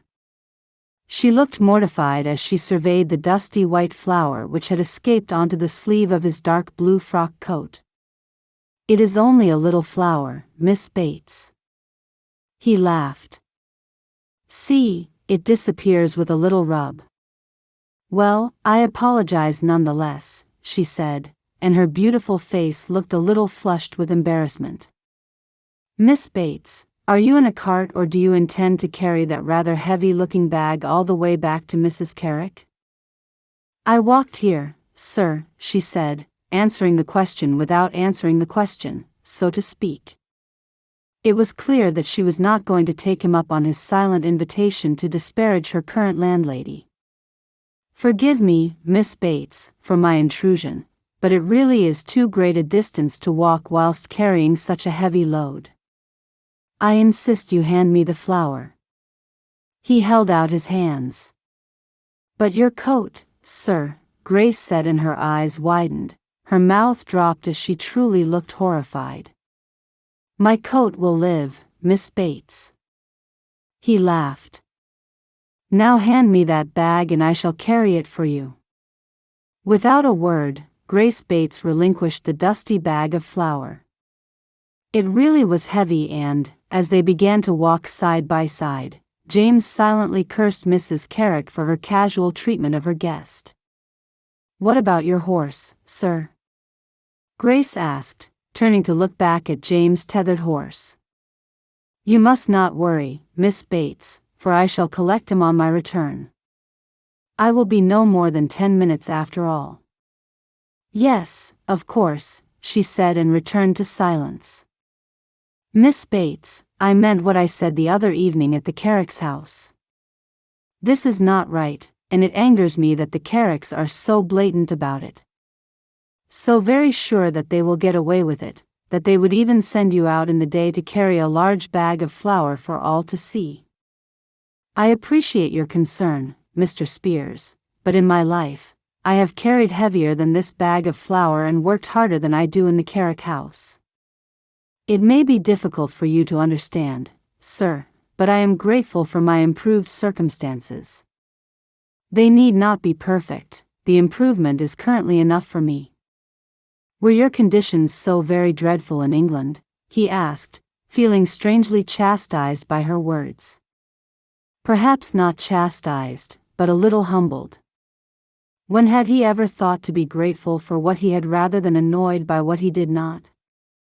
"The conditions were not dreadful, Mr. Spears. I worked in a fine house in Kensington and I was paid as well as any servant in that part of London. But it was not a happy situation, for my master was not a good man. Not to me, at any rate." When he saw her cheeks flush again, he knew exactly what she was trying to say. "And that is why you came all the way to America?" It was not simply to find a husband. I was not running to something, Mr. Spears, I was running away from something. You see, had I remained in London I could never have escaped. I could have physically escaped, of course, but only to starve in the gutter without references. So, in the end, it was not really a choice to come here but a necessity. The fact that I am safe thus far is a great improvement, and so, you see, I really would not like to make too much of the Carricks' low behavior. I do recognize it, sir, I am not blind to it. But you must understand that I have seen much worse in life and am very cautious of doing or saying anything that will return me to such circumstances. And there was I marching in thinking that it was as simple as my barking a few words to the governor. Forgive me, Miss Bates, for I see now that it is not quite as simple as I had thought. And I thank you, for I believe that you have taught me a lesson this day. I did not mean to presume that. You have presumed nothing, Miss Bates, and you have every right to speak. He smiled at her, an uncommonly broad smile, in hopes that she would realize that he was not at all angry with her. He wondered what life must be like for those who served, even his own staff. Did they truly go through life afraid to speak lest they say something that would anger their master? Never really able to be themselves, to step out from the shadows? I see, Grace said, although it was clear that she did not entirely understand. They had arrived at their destination and James knew that there wasn't time to say any more. And yet there was something about this young woman with her shining chestnut hair and green eyes, her pale face and her delicate ways, that made him want to keep her for a moment longer. James wanted to protect her suddenly, and yet he knew that even a woman as young and fragile as Grace Bates seemed to be had undoubtedly been protecting herself in various ways for many years. He had no idea what it was like to live in her world, and she was likely far stronger than he had ever had to be. "Shall I carry it to the kitchen for you?" he asked, already knowing her answer. "Thank you kindly, Mr. Spears, but I can manage from here," she said, and it was clear that she did not want to upset matters by having Mrs. Carrick know that he had helped her. "Please remember that you can find me at Taunton's 100, he said, keen to reiterate his offer of help even though it was becoming clear to him that she would never take it. "Yes, of course," she said, relieving him of the bag of flour and determinedly not looking at his dusty blue frock coat. "And thank you, sir, for helping me." She smiled at him sweetly and James felt himself sinking. As she turned to leave him, James knew that there was something about that young woman which had affected him greatly. Chapter 10. There's the talk of more slaves coming, James, Clement Dukes, the plantation overseer, said when James had been quiet for some time. "For other masters, but not for me. I pay my men, as you well know." James knew he was being unnecessarily terse. "I know that, I just thought I'd mention it." Clement laughed. He was not a man who easily took offense. "Clement, I want you to do something for me." "Of course," Clement replied quizzically. "Raise the pay of all my staff." "Not by much, but enough that they shall notice it." "Everybody, plantation workers, household staff, stable hands, yourself. Everybody. That'll take a tidy piece out of your profits." "But I'll still have profits, won't I?" "Yes. And more than one man can spend left lying in my coffers, I dare say?" "Yes, of course." "Then I shan't miss it, shall I?" "Very well," Clement said and chuckled. "She's got to you, hasn't she?" "Who?" James asked, feigning ignorance. The two men sat side by side on the wide wooden porch steps at the back of the large mansion house at Taunton's 100. It was their custom to conduct their meetings in just such a fashion at the end of every day, and it was something they both enjoyed for the most part. Clement Dukes had come with James from England. Previously his valet, James had immediately elevated his status to that of overseer, and it was a move which was to prove most successful. Clement was a clever man, despite his lowly beginnings, and James had found that the freedom to look upon him as a friend had been the only advantage to his move to America in the beginning. "This Miss Bates who you can't stop talking about." Clement's laugh was a low rumble. "Perhaps she has," James said, knowing there was little point in trying to deceive his old friend. "We've been here for 8 years now, haven't we?" James went on. "Thereabouts. And we are more than 3,000 miles away from England, aren't we?" "Thereabouts. Then why do I feel as if we're still there and that nothing has changed but the climate and the landscape? What exactly is bothering you?" "I am to go to dinner on Friday with the new governor. Of all people, he sought me out, and why do you think that is?" "Because you are one of the wealthiest men in Jamestown. And so, he sees me as better, even though he doesn't know me at all. I mean, I could have the most dreadful flaws, couldn't I, but it would make no difference, would it?"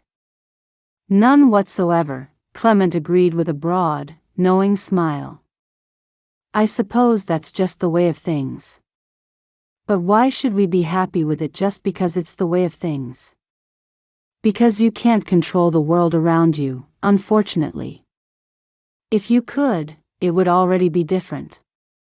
Clement cleared his throat in a way that James recognized as his intention to continue, and so he did not interrupt. "You can control your own world, your own way of doing things. Like paying my staff better?" "Just that. Already you have changed your own world. And what about the rest? I suppose you can help people like this Miss Bates, for instance.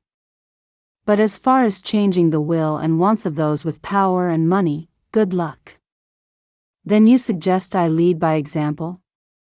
"Exactly that. But don't expect others to follow or you might find yourself deeply disappointed. Between you and Miss Bates, I am now convinced that the only people who have sense and some wisdom in this world are those who have struggled to survive in it. As for the rest of us, we are nothing more than pampered babies." "I think you are being a little harsh, James. To yourself, not me. Do you? If you are nothing more than a pampered baby, we two would not be sitting side by side on this step, would we? I would not sit down at your table to eat, and I would not have such a good position here in your house. You have taken the trouble to look and see what's really there, haven't you? If you hadn't, I would still be dressing you, would I not? I suppose dressing myself makes me less of a pampered baby," James said and hooted with laughter. "Exactly." Clement, at 40, was only 10 years older than James, and yet he was something of a father figure, an older brother at least. "I think I might ask Miss Bates to marry me," James said, getting to the very point of the thing which had plagued him for days. "To change her world, or to change yours?" "Perhaps both." "I thought you didn't like this business of women being shipped across from England as nothing more than wives?" "I really don't, but I think I rather like Miss Bates," he said, and thought of her again. Her chestnut hair and green eyes were undoubtedly a draw, but there was more to her than looks. She had a very simple dignity, and a clear way of looking at the world. She was a gentler version of Clement Dukes in many ways. And she, just like Clement often did, had managed to teach him something of life in a matter of minutes. Surely that was a precious gift that could not be overlooked. Enough to spend the rest of your life with her? I don't know. I suppose I don't know her well enough to be able to say. Then it's a bit of a leap, isn't it? Perhaps, but I am well aware that I am under a time constraint, as it were. If I do not ask her to marry me, some other young man will ask instead. But she does not have to accept another young man, does she? And yet I have a feeling that she will. Then you are in a quandary indeed, James, and either path you take is a risk. You risk spending the rest of your life with somebody you're not suited to, or you risk missing the opportunity to spend your life with somebody who is a perfect match. I don't envy you your thoughts at the moment, that's for sure. No, indeed. James laughed, and stretched his arms high above his head. Perhaps I need to find myself in her company a little more often. I thought you had decided not to use Mr. Carrick again for your legal work. Clement reminded him of his previous outrage and determination to use another attorney altogether. I might have been a little hasty, Clement. Perhaps just one more job. Just enough to see me invited back for dinner again a time or two. And what then? Then I go back to the Carrick household and ask to see the woman who ought really to be their guest and not their servant. They cannot stop me, can they? After all, they are only bound to provide the woman lodgings until she is married. I have as much right as any other man to throw my hat into the ring. Indeed, you do. Clement nodded slowly. And I wish you the best of luck. Thank you, Clement. So, all you have to do now is to think of ways to avoid being accidentally married to one of the fine young ladies that the new governor is sheltering. Once again, Clement was chuckling. You do know how to spoil a man's peace of mind, don't you? James said and clapped a friendly hand rather hard on Clement's back. I'm just the devil's advocate, that's all. Aren't you just? Chapter 11. Miss Veronica Darlington, daughter of Baron Darlington of Essex, was everything that James had imagined she would be. With her perfectly coiffed hair and a spine so straight it could have been made from granite, she oozed the confidence of the high-born. She smiled demurely, the smile never once reaching her bright blue eyes, and performed a delicate little curtsy. Mr. Spiers, do allow me to introduce you to Miss Veronica Darlington, Sir Francis Wyatt began. She's the daughter of Lord Darlington of Essex, he finished with a flourish. I'm very pleased to meet you, Miss Darlington, James said and wished he could have thought of some way to escape the engagement that evening. And I'm very pleased to meet you, Mr. Spiers, she said in cut glass tones which were 1,000,000 miles away from the plainer vowels of Miss Bates. I'm afraid I only have brandy by way of a drink before dinner, Mr. Spiers. Unfortunately, I shall have to wait until the next ship comes in before I have any sherry.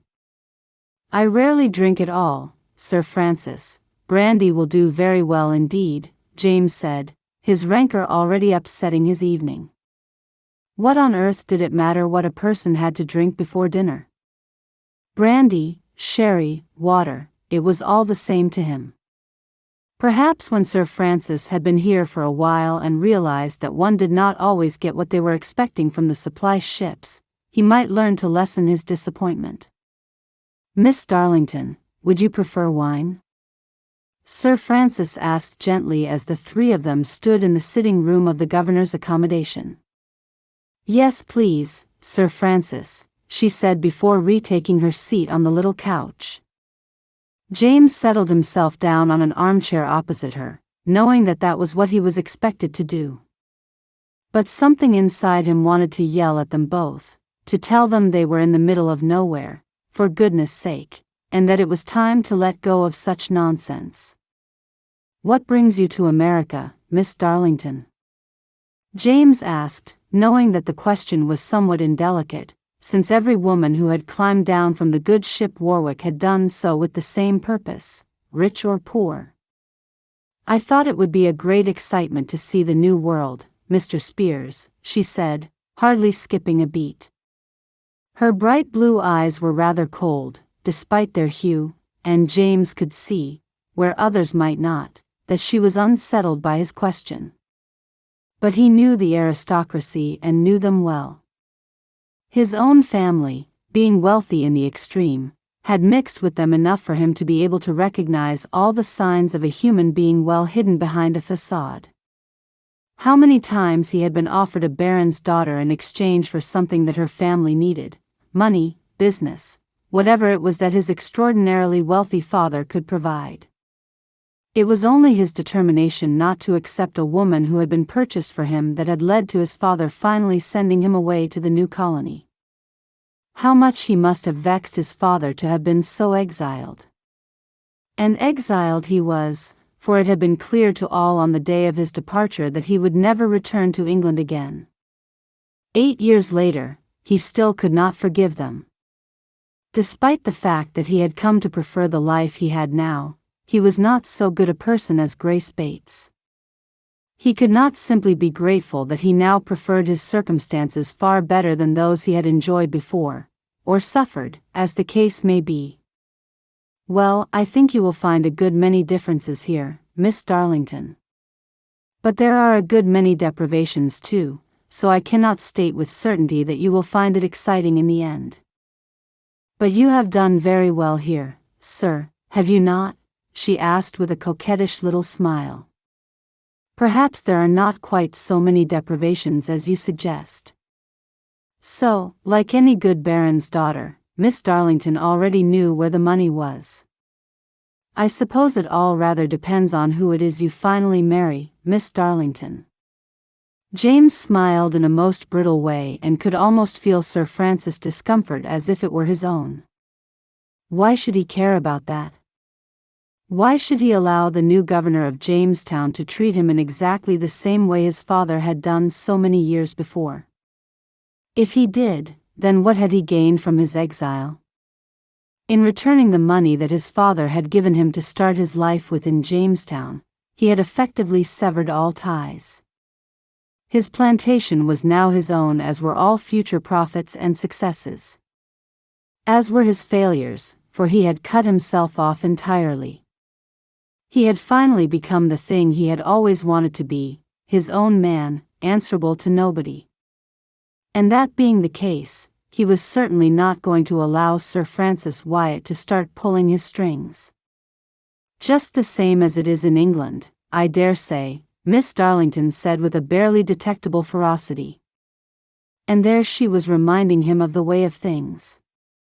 In her polite and delicate little way, she was telling him to behave, to do what was expected, to be the perfect English gentleman. She was beautiful, there was no doubt about it. But her beauty was rather contrived, being something that he was certain would dissolve were it not for the fine gown, perfect hair, and the good living she had undoubtedly enjoyed her entire life. The more he studied her, the more he saw the shrewdness in those bright blue eyes, and the more he saw the determination to have her life follow the expected pattern. For a moment, he felt a little sorry for her.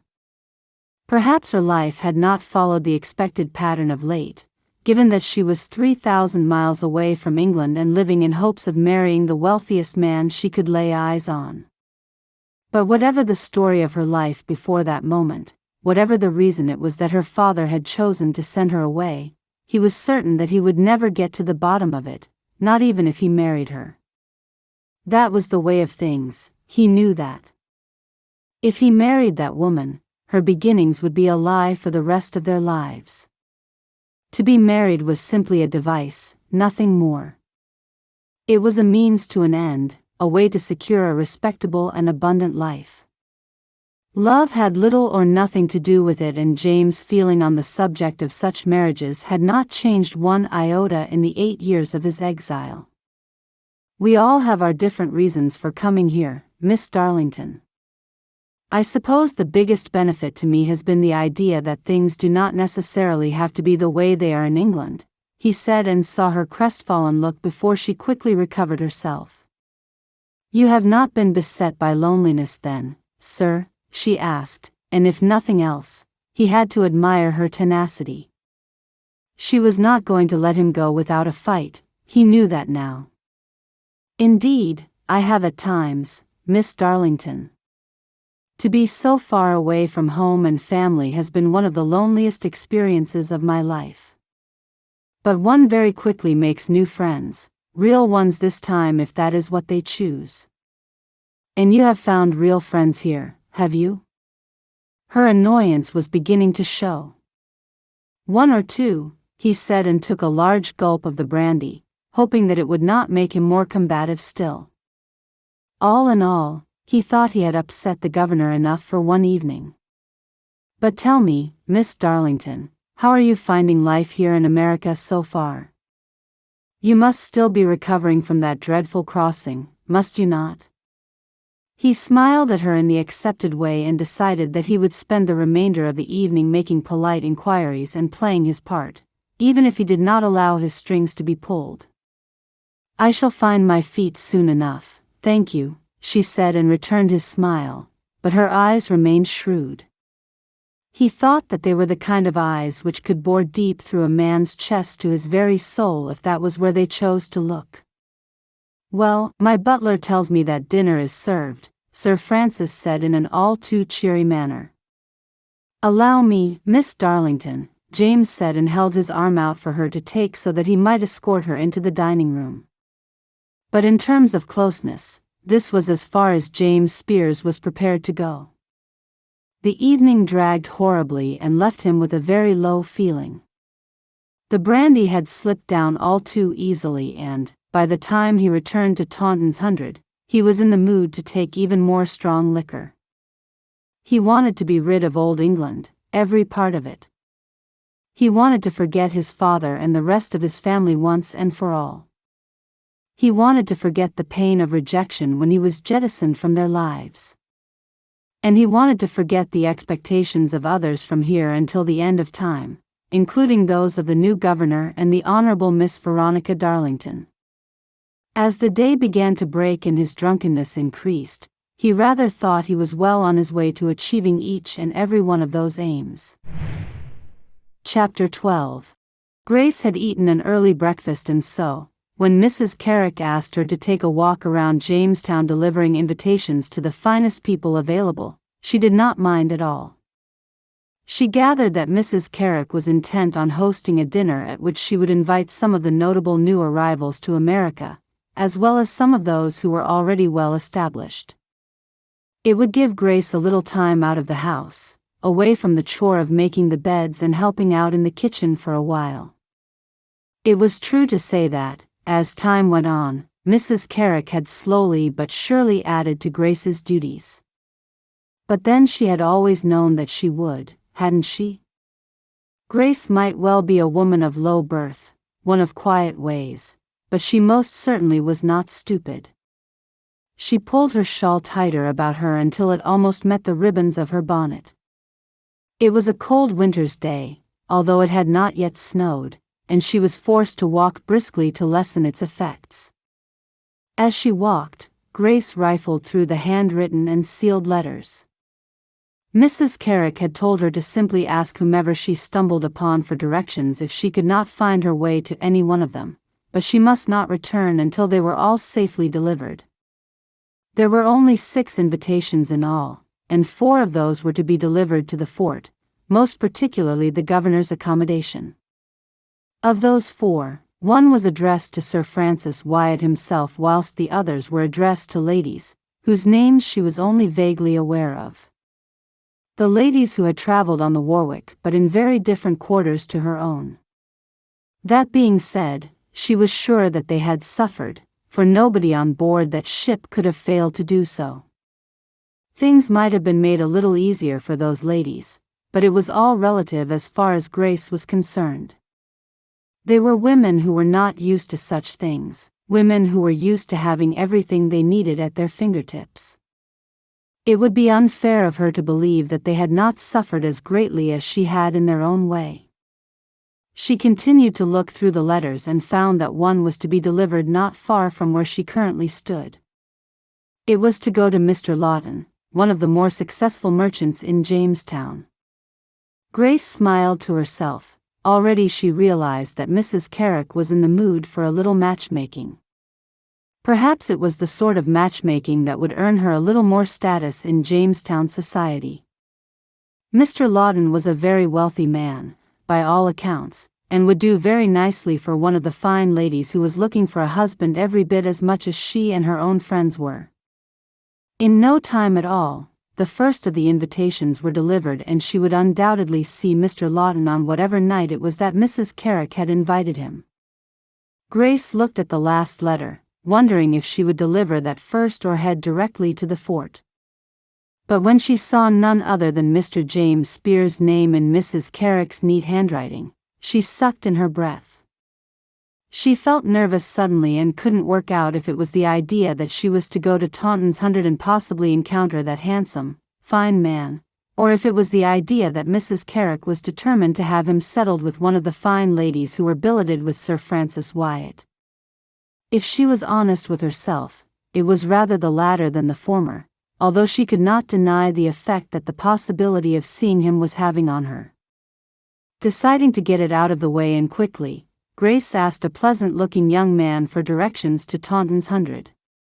It took her no more than 20 minutes to walk there, just as Mr. Spears had told her on their first meeting.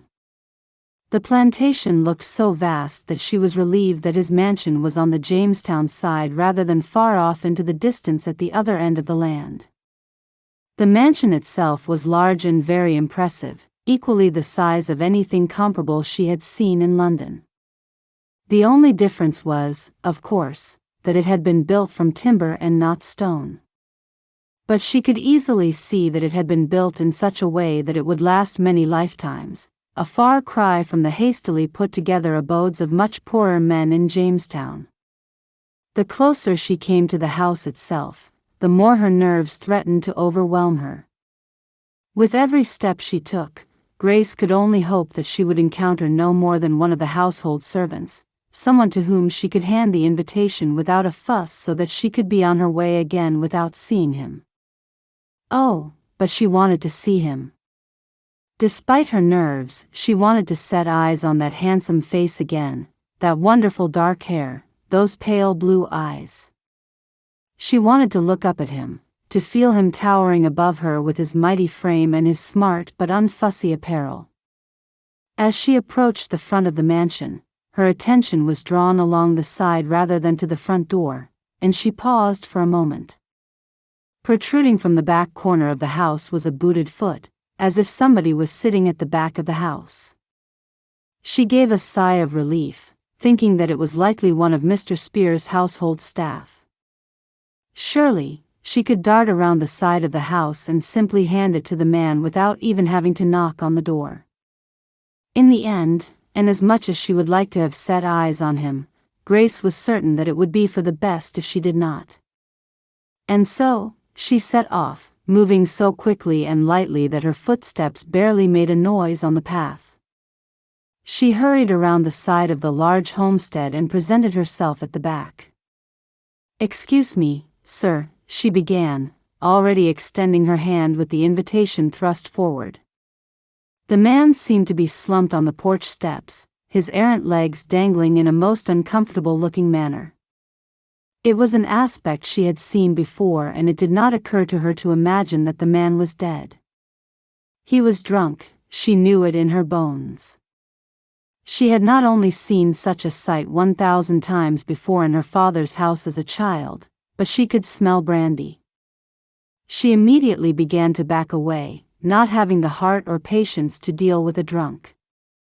But as she did so, the man lifted his head and looked at her, and it was with horror that she realized that he was not a household servant, but rather the master of the house.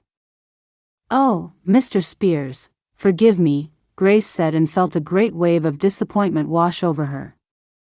"What is there to forgive, Miss Bates?" he said, and smiled at her lazily. "You have done nothing wrong, my dear." "I have an invitation for you from Mrs. Carrick," Grace said in a monotone, and handed the letter through the rails of the porch. "Thank you," he said, and reached for it but slid further down until he was almost laying on the wooden boards. "Oh dear, I seem to be a little unsteady." Grace knew that she must do something, despite the fact that she simply wanted to turn and walk away from him. But she could not leave him there in the bitter cold, especially if his staff did not realize either his condition or his location. As disappointed as she was, Grace could not suffer the idea that such a handsome man, one who had already been so kind to her, might freeze to death in a drunken stupor on the porch of his own house. With a great sigh, Grace walked around the railings until she found the steps. She made her way directly to him and took a hold of the lapels of his jacket just as she had done so many times with her own father. It was a most effective way of securing a man who could not, for one reason or another, support himself. "Oh, thank you. You really are a very kind young lady," he said, and Grace winced as the brandy fumes swept over her again. "You must get up, sir. You cannot stay here, you will freeze to death."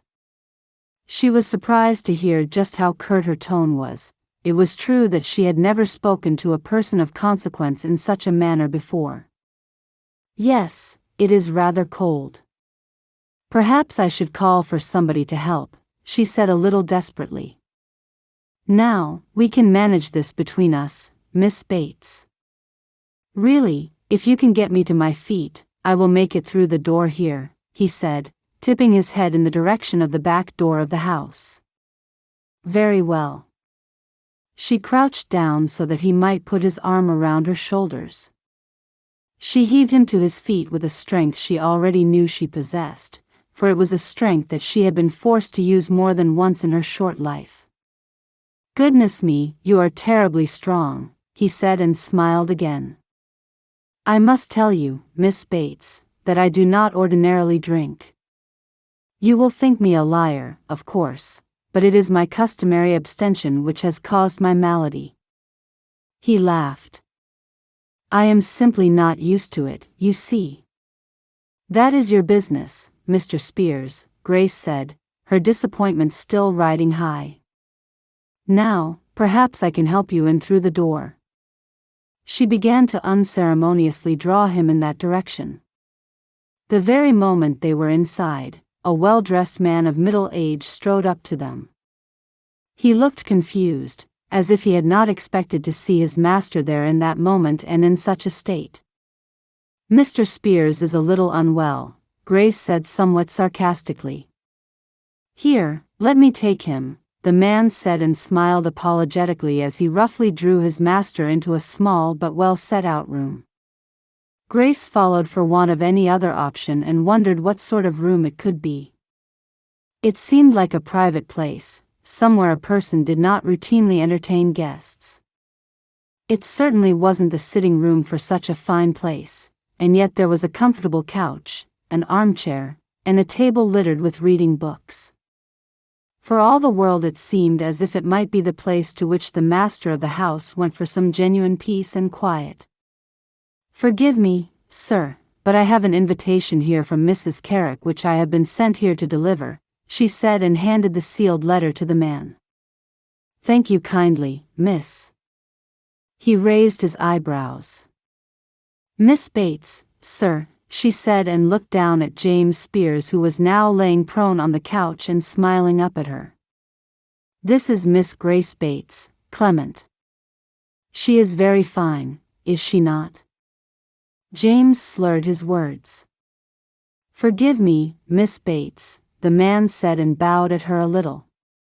"My name is Clement Dukes and I'm the overseer here at Taunton's 100. And my dear friend is, I'm afraid, a little worse for the wear." "Well, perhaps I had better leave you to it," she said and bobbed to Mr. Dukes. "It was very nice to meet you, sir." "Likewise, Miss Bates," the man said, and his accent gave him away a little. It was something akin to her own, and yet his clothes and his position in his master's household were far from what one might be expected for such a man. "You're not leaving, are you?" James slurred again. "I have delivered Mrs. Carrick's invitation and I think I must, sir. I do wish you would just call me James." He began to rub at his eyes. "Goodness me, my head hurts." He sighed. "Miss Bates, may I call you Grace?" he continued. "No, sir, you may not," Grace said and felt suddenly very angry. She could not tell if it was because his drunkenness reminded her of her father, or if his forwardness put her in mind of Sir Graham Keswick. What a fool she had been to think him a very fine man when he truly was just a dreadful mixture of the two worst men that she had met in all her life. "Forgive me, Mr. Dukes, but I must leave," she bobbed again before turning to hurry out of the mansion.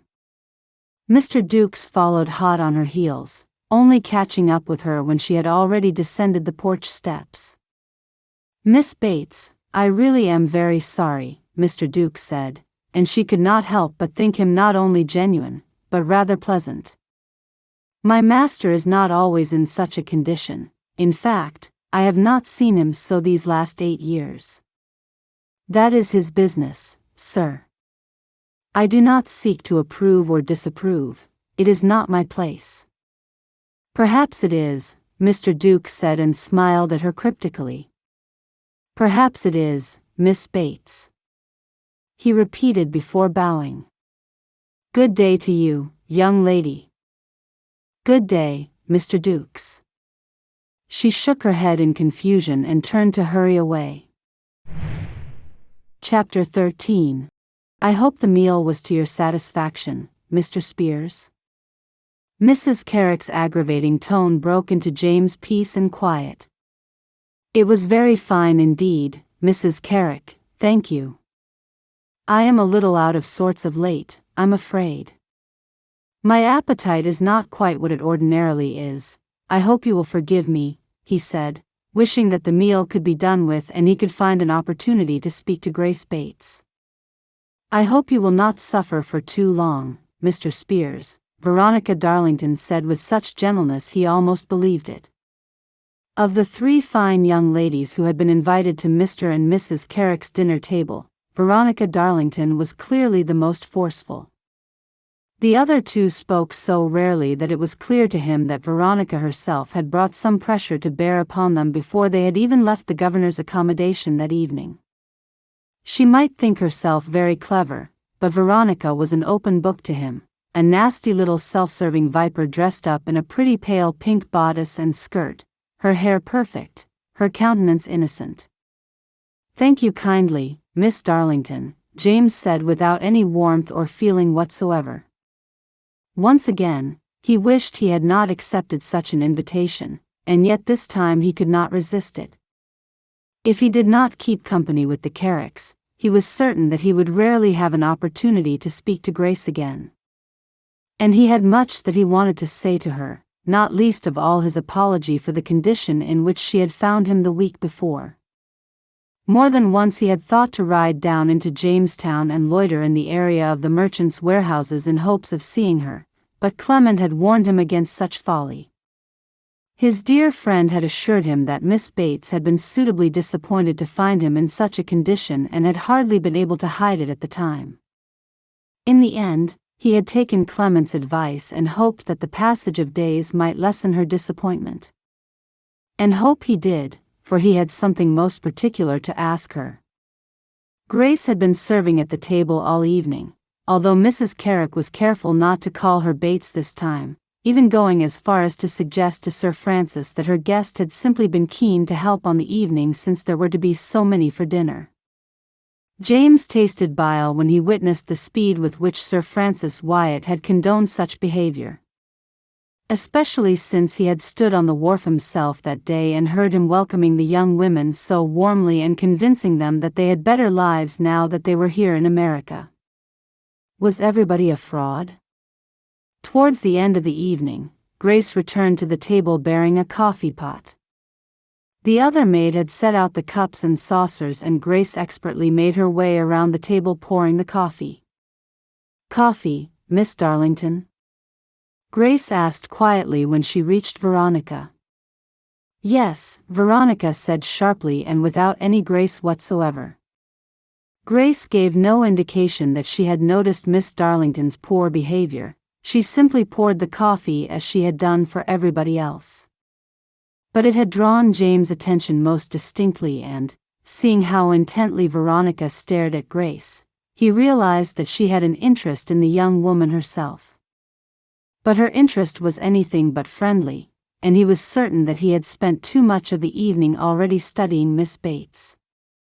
How foolish of him to think that he could do such a thing in secret without the one woman who was intent on marrying him perceiving it. "That will be all, Grace, my dear," Mrs. Carricks said in honeyed tones. "Why don't you take some coffee of your own in the library? There is a warm fire in there." "Thank you, Mrs. Carrick," Grace said simply and disappeared from the room. She did not look back at him, and she did not, much to his admiration, curtsy before anybody. He was falling for her. No, he had already fallen for her. After 8 years of loneliness and the disappointment of only meeting women such as Veronica Darlington, to fall in love with a woman like Grace was a very simple matter. Simple and irrevocable. As the evening began to grind to its inevitable close, James could see that Mrs. Carrick was partially pleased with herself. She strutted like a peacock, given that she had done much to bring the merchant, Mr. Lawton, and one of the other young ladies, whose name entirely escaped him, together. The lady smiled and simpered and peered up at the merchant through long lashes, and he, for his part, looked as if he were a starving cat who had been presented with a saucer of cream. Well, Mrs. Carrick would have to make do with her one success and be glad of it, for she would find none from his quarter. He did everything in his power to continue to ignore Veronica Darlington until the time came for him to leave. He wanted to leave before Sir Francis Wyatt and his party. He wanted to make it absolutely clear to all concerned that he had no interest in offering marriage to any young lady at that table. And his leaving before them would certainly speak silent volumes about his feeling on the matter. "What a pleasure it has been, Mr. Spears." "Oh, but what a shame you have to leave so soon," Mrs. Carrick said in that extraordinarily polite manner of hers which always served to irritate him. "Indeed, it has been a very fine evening, I thank you, Mrs. Carrick. And I hope to call upon you both again very soon, for I do still have some outstanding matters of business," he said, looking over towards Mr. Carrick. "Jolly good, Mr. Spears. Jolly good." And now it was Mr. Carrick's turn to look extraordinarily pleased with himself. The young maid called Jenny showed James to the door, helping him on with his coat. "Thank you, you are very kind," he said, and then took a deep breath. "I wonder if you can keep a secret, my dear?" "I most certainly can, Mr. Spears," Jenny said in something of a knowing manner. "I believe that Miss Bates is currently in the library, isn't she?" "She is, sir. Mrs. Carrick sent her there to enjoy some coffee," Jenny said, laboring over the word enjoy, her sarcasm clear. "Would you be so kind as to take me to her? I shall quietly show myself out afterwards, and I promise that I shall remain no more than a minute." "Certainly, Mr. Spears," Jenny said, and immediately led him away down a dark corridor. "The library is here, and I beg you would be quiet when you make your exit, sir," she said, and raised her eyebrows.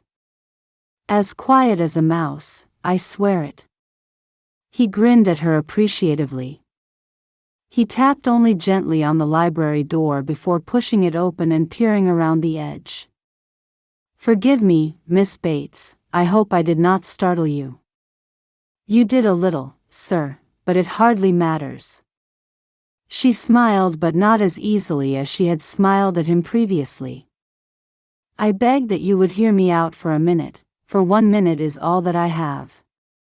I am afraid that Mrs. Carrick thinks me already gone, and I should not like to get Jenny into trouble by being found here." "Then please do speak freely, Mr. Spears," she said, and looked greatly troubled by the idea of the maid being in jeopardy. "And quickly, if you would. I had wanted to apologize to you for the state you found me in last week." "There is no need to apologize, sir." "Yes, there is.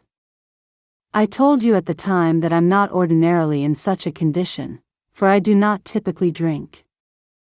Not strong liquor, at any rate," he said, and felt his mouth go a little dry. I know you have no reason to believe that, but I should like to tell you anyway, for it is important to me that you know it. Very well, sir. She looked at him with an expression that was entirely inscrutable. And I have a very particular reason for wanting you to know that I'm a better man than you perhaps think me. I see. I do not think you do see, Miss Bates. Forgive this hurried little speech, for if I could have this any other way I would. He paused and drew in a great breath. Miss Bates, I like you very much and I would be glad if you would consent to be my wife, he said and watched as her mouth fell open.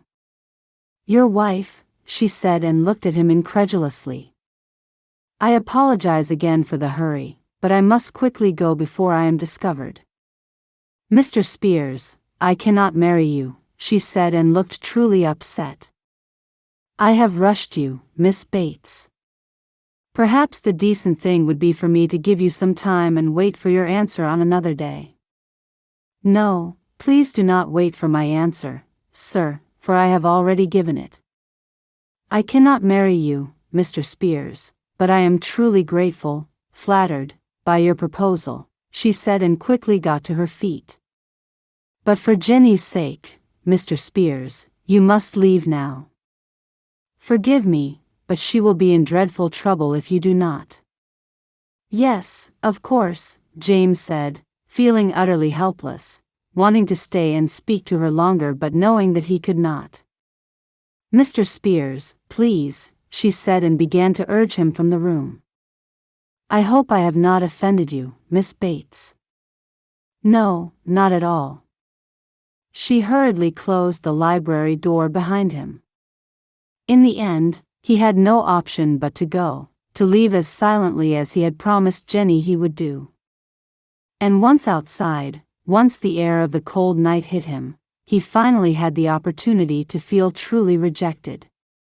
For a moment his knees gave way just as they had done the day she found him on his porch. Chapter 14.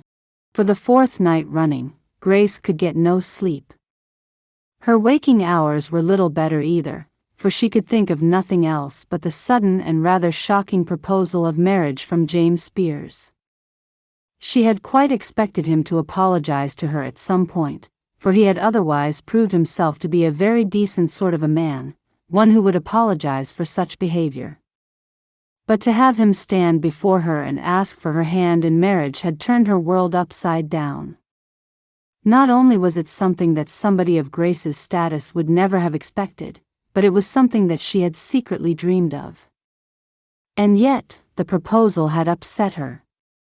If only Anne was there, the person who knew her better than anybody in all of America. But Anne had just married a man she had truly fallen in love with, a native Indian called Hewitt whom she had come to know over the last weeks. Although she knew she would be welcomed at the Powhatan settlement where Anne now lived, Mrs. Carrick had certainly made things very difficult for her when she had simply wanted to go with the others to celebrate her dear friend's marriage. To go out in the middle of the day and make her way to the settlement unseen would undoubtedly be next to impossible. Mrs. Carrick seemed to have rather long tendrils which spread all about the town in the form of friends very similar to herself. Friends who were all too keen to tell tales when they had the chance of it. And who would know better than Grace? She had to serve the dreadful women tea most afternoons after all, didn't she? She had almost spoken to Jenny about it all but, in her heart of hearts, she wondered if Jenny would be a little disappointed in her. Full of inquisitiveness the very moment that the dinner party had come to an end, Jenny had sought her out to find out exactly what it was that the handsome and dashing Mr. Spears had wanted with her. And against all her principles, Grace had lied. Or she had not told the entire truth, since she had only told her friend that he had come to apologize and nothing more. But she was certain now that Jenny would despise her for turning down such a fine offer, one that Jenny herself would be grateful of if only to release her from the drudgery of her life with Mr. and Mrs. Carrick. But Grace couldn't quite see it in the same way, she couldn't quite be grateful. For the first time in her life, gratitude did not in any way enter her heart, and she felt a little ashamed for it. However, Grace couldn't quite erase the memory of James slumped on the porch of his house from her mind. It had reminded her so much of her father that it had bitten her deep, to the very core of her being. And there was much else about that evening which had unsettled her, not least the way that Miss Veronica Darlington had glared at her. She wondered if Miss Darlington had an inkling of the question that James intended to ask her, or if she had just seen how he looked at her throughout the night. Either way, none of it had been Grace's doing, all of it had been out of her control. But what she didn't need in a small colony like Jamestown was to have a baron's daughter after her with daggers drawn. Who would help her? Certainly not the wonderful Sir Francis Wyatt.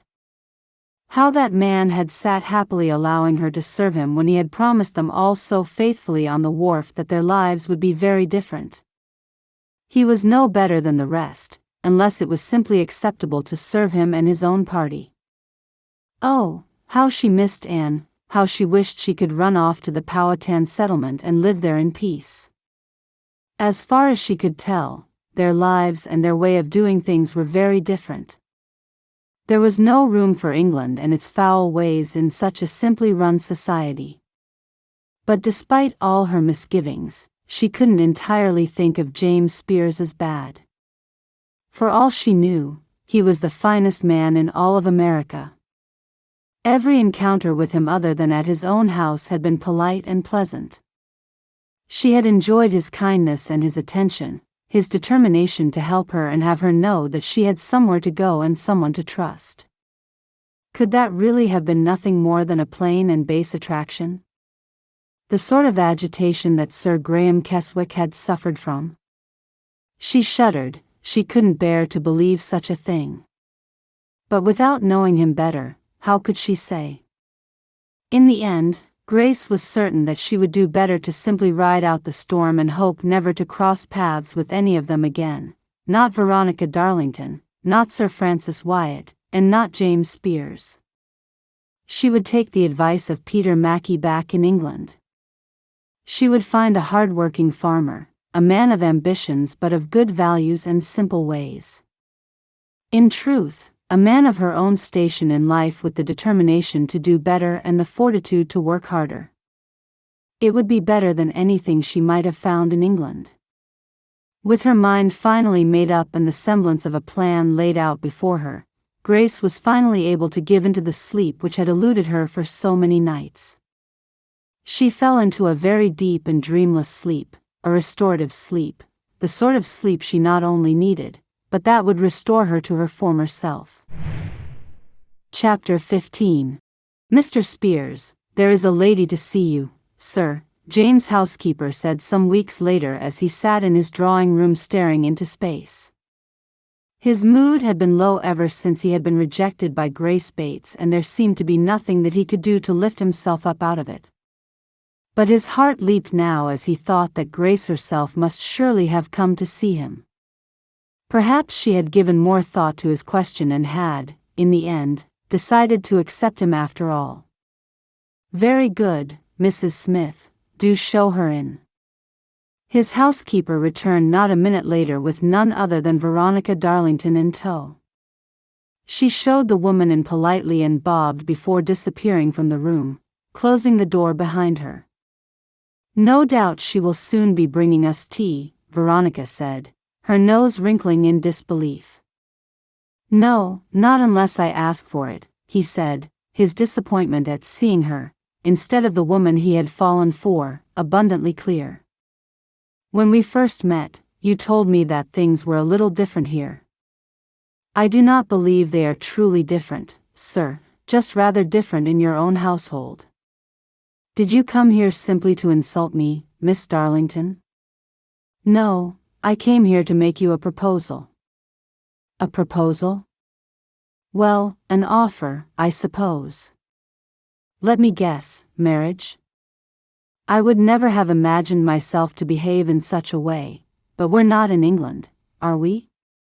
And I would have thought that you of all people would appreciate my approach, she said and sat herself down on the couch. Even now, when she had been reduced to coming to him in such a way, Veronica Darlington was still one of the haughtiest young women he could remember meeting. "Please, do not say another word, Miss Darlington. I truly do not wish to hurt your feelings. You do not seem to understand, Mr. Spears, that I must soon be married, otherwise I shall be exposed to all manner of comments. I cannot be the last lady left from the Warwick, most certainly I cannot.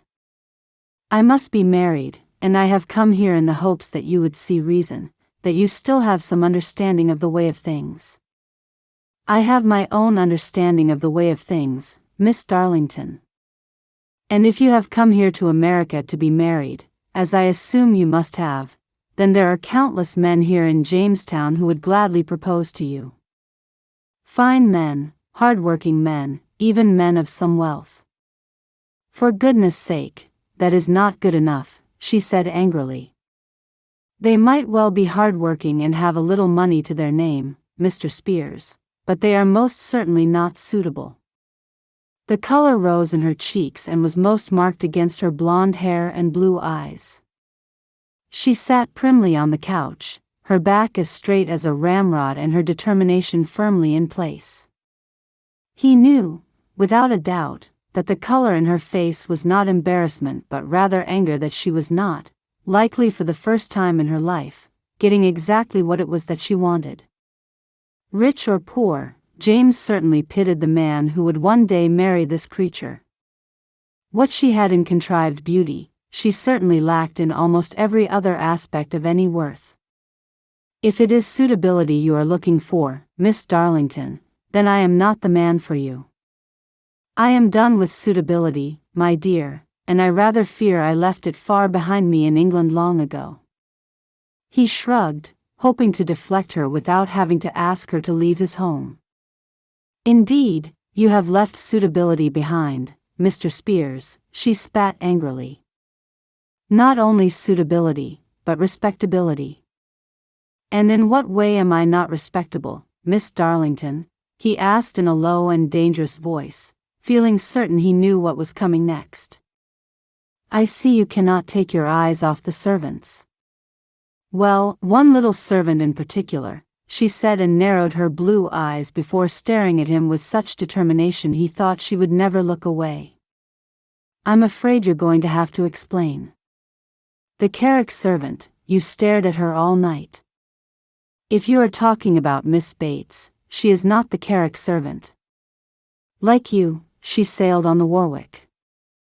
Surely, there were not so many of you on board that you never saw her once. A woman of that caliber would have been in a very different part of the ship, sir," she said, greatly affronted at the very suggestion that she and Miss Bates might have rubbed shoulders on board ship. "You forget how it is I came to be here, Miss Darlington. I too crossed the Atlantic on board ship and in similar conditions to your own, given my father's wealth. And that is how I know that this is all such a pretense. We were separated and that is the point," she said angrily. "There is a reason for our class to be separated from theirs." "And what is that reason?" "She is a servant, a low-born woman from God alone knows where. As low-born as you think her, her manners far outstrip yours, Miss Darlington," he said, surprised that he was able to keep his voice level. "As does her modesty, her character, and her beauty. When I have described her as such, I can hardly think that you would continue to think her so far beneath you." "She is a servant," Veronica hissed. "She is not a servant," he said, his voice now beginning to rise.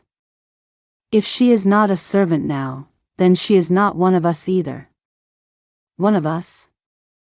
How strange it is that now, even after this dreadful conversation, you would think that you and I are alike. We are not alike, Miss Darlington. We have nothing in common, nothing, he said and strode across the room to open the door. "Now, if you will excuse me," he said, keen for her to leave. "You would throw me out, sir?" "No, I would not throw you out. But I would expect a lady of your breeding to leave the moment she realized she had outstayed her welcome." And you, Miss Darlington, have most definitely outstayed your welcome. You will regret this, she said and rose to her feet, her shoulders thrown back, her back straight as ever. She marched across the room, pausing only when she reached the door, where she turned to glare into his eyes, her face just inches from his. You will regret this. I am Lord Darlington's daughter, and I will make you sorry. Forgive me, my lady, but such a treasured daughter would never be sent 3,000 miles away. He knew it was the worst insult he could possibly level at her, but she had thought nothing of insulting Grace. Try as he might, he couldn't feel an ounce of guilt for his words. Chapter 16. The following week, Grace saw James Spears approaching the Carricks house. She was in the dining room dusting and polishing as Mrs. Carrick had demanded, and had chanced to look out of the window in time to see him striding towards the door. She hadn't seen him since the night he had proposed to her, and it was a great shock to see him now. As the weeks had passed, she had assumed that she would never see him again. Despite her own determination to forget him, she had found herself making awkward little inquiries with Jenny to discover if he still had business with Mr. Carrick, as he had declared he would on the night of the awful dinner party. She heard the determined rap at the door and listened, her breath coming faster and faster, as he was shown into the house by Jenny. His voice very quickly petered out, and she realized that he was being taken in another direction altogether, likely being shown into the sitting room to await his attorney's presence. She wondered if he had got over it all by now, if he had truly sobered up and thought better of such a hastily made proposal, especially to a woman like Grace. A woman who was, right at that moment, dusting and polishing, an apron over the top of her skirt and bodice, all pretense at the idea that she wasn't a servant now truly gone. The acceptance of Sir Francis Wyatt when he had attended the Carricks home, had somehow given Mrs. Carrick yet more confidence to treat the young woman in her care as nothing more than another servant at her disposal. And who was there to stop her if Sir Francis himself was happy to turn a blind eye? Perhaps she should have accepted James' proposal after all. It might have given her a little peace. In the end, Grace stayed in the dining room for a full half an hour, dusting and polishing the surfaces she had already cleaned to perfection. But she did not dare move from the room in case she happened upon him. But when the knock came on the dining room door, she knew with certainty that it was James. "Come in," she said uncertainly. "Forgive me for intruding upon you once again, Miss Bates," James said in a whisper as she heard Jenny's footsteps hurriedly disappearing. "Not at all," Grace said and smiled at him. He came quietly into the room and pushed the door closed behind him. He remained where he was, not taking a further step towards her. "Miss Bates, I really had so wanted to cross paths with you again since our last meeting. I wanted to apologize." He paused and smiled at her ruefully. "Again?" He emphasized and chuckled. "I really do hope that you were not offended by my proposal. It was genuinely meant, but I have wondered these last weeks if I made it rather selfishly." "I was not offended at all, Mr. Spears," Grace said, and felt her heart begin to pound. She had never really thought that the proposal was anything other than genuinely meant, but she began to realize that she had, perhaps, misconstrued the motives. Perhaps he really was a man of sobriety, and what had he really done to her that would lead her to believe that he had any of Sir Graham Keswick's rougher inclinations? If she thought about it, he had been nothing but pleasant, kind, and polite. Even in his drunkenness he had apologized and begged that she would not think badly of him. She had thought it all a joke at the time, but perhaps he had really meant it. Unfortunately, since she had already turned him down, her realization was giving her no comfort whatsoever. "I am so glad, Miss Bates," he said, and let out a great sigh of relief, his shoulders dropping just enough that she could see that he had been truly tense before receiving her answer. I should very much like to remain friends if you would agree to it. Jamestown is such a small place, and I would not like to think that you and I could only ever cross paths and feel uneasy." "Well, yes, of course," Grace said, and felt suddenly bereft. At that moment she knew that she had lost him, truly lost him. If only she had realized that he had been so close to being hers in the first place. If only she had not clung so desperately to her own lack of worth, her own ideas that she could never be good enough for a wealthy man as fine as James. For that, she knew, was at the root of all of it. Everything else had simply been her own persuasion. She knew why she really could not have accepted his proposal, she was just not ready to admit it. After everything that Anne had taught her about reaching for as much as everybody else reached for, still, she had let herself down in the end with her almost unconscious determination to be a servant and nothing more. She had persuaded herself that he was a drunk, that he was a lech, that he was everything that he clearly was not. Her first meeting with him was enough to let her know that he had a good character, that there was no ulterior design to his kindness. And now, if she needed further evidence, here it was. Despite being rejected by a woman who was no better than a servant, that fine man was apologizing once again. He was determined that she should be at her ease, that they should remain on good terms, that they should be friends. What a fool she had been, and now as she stood there, a duster in her hand with her apron over her only decent outfit, Grace knew that there was no way to redeem herself.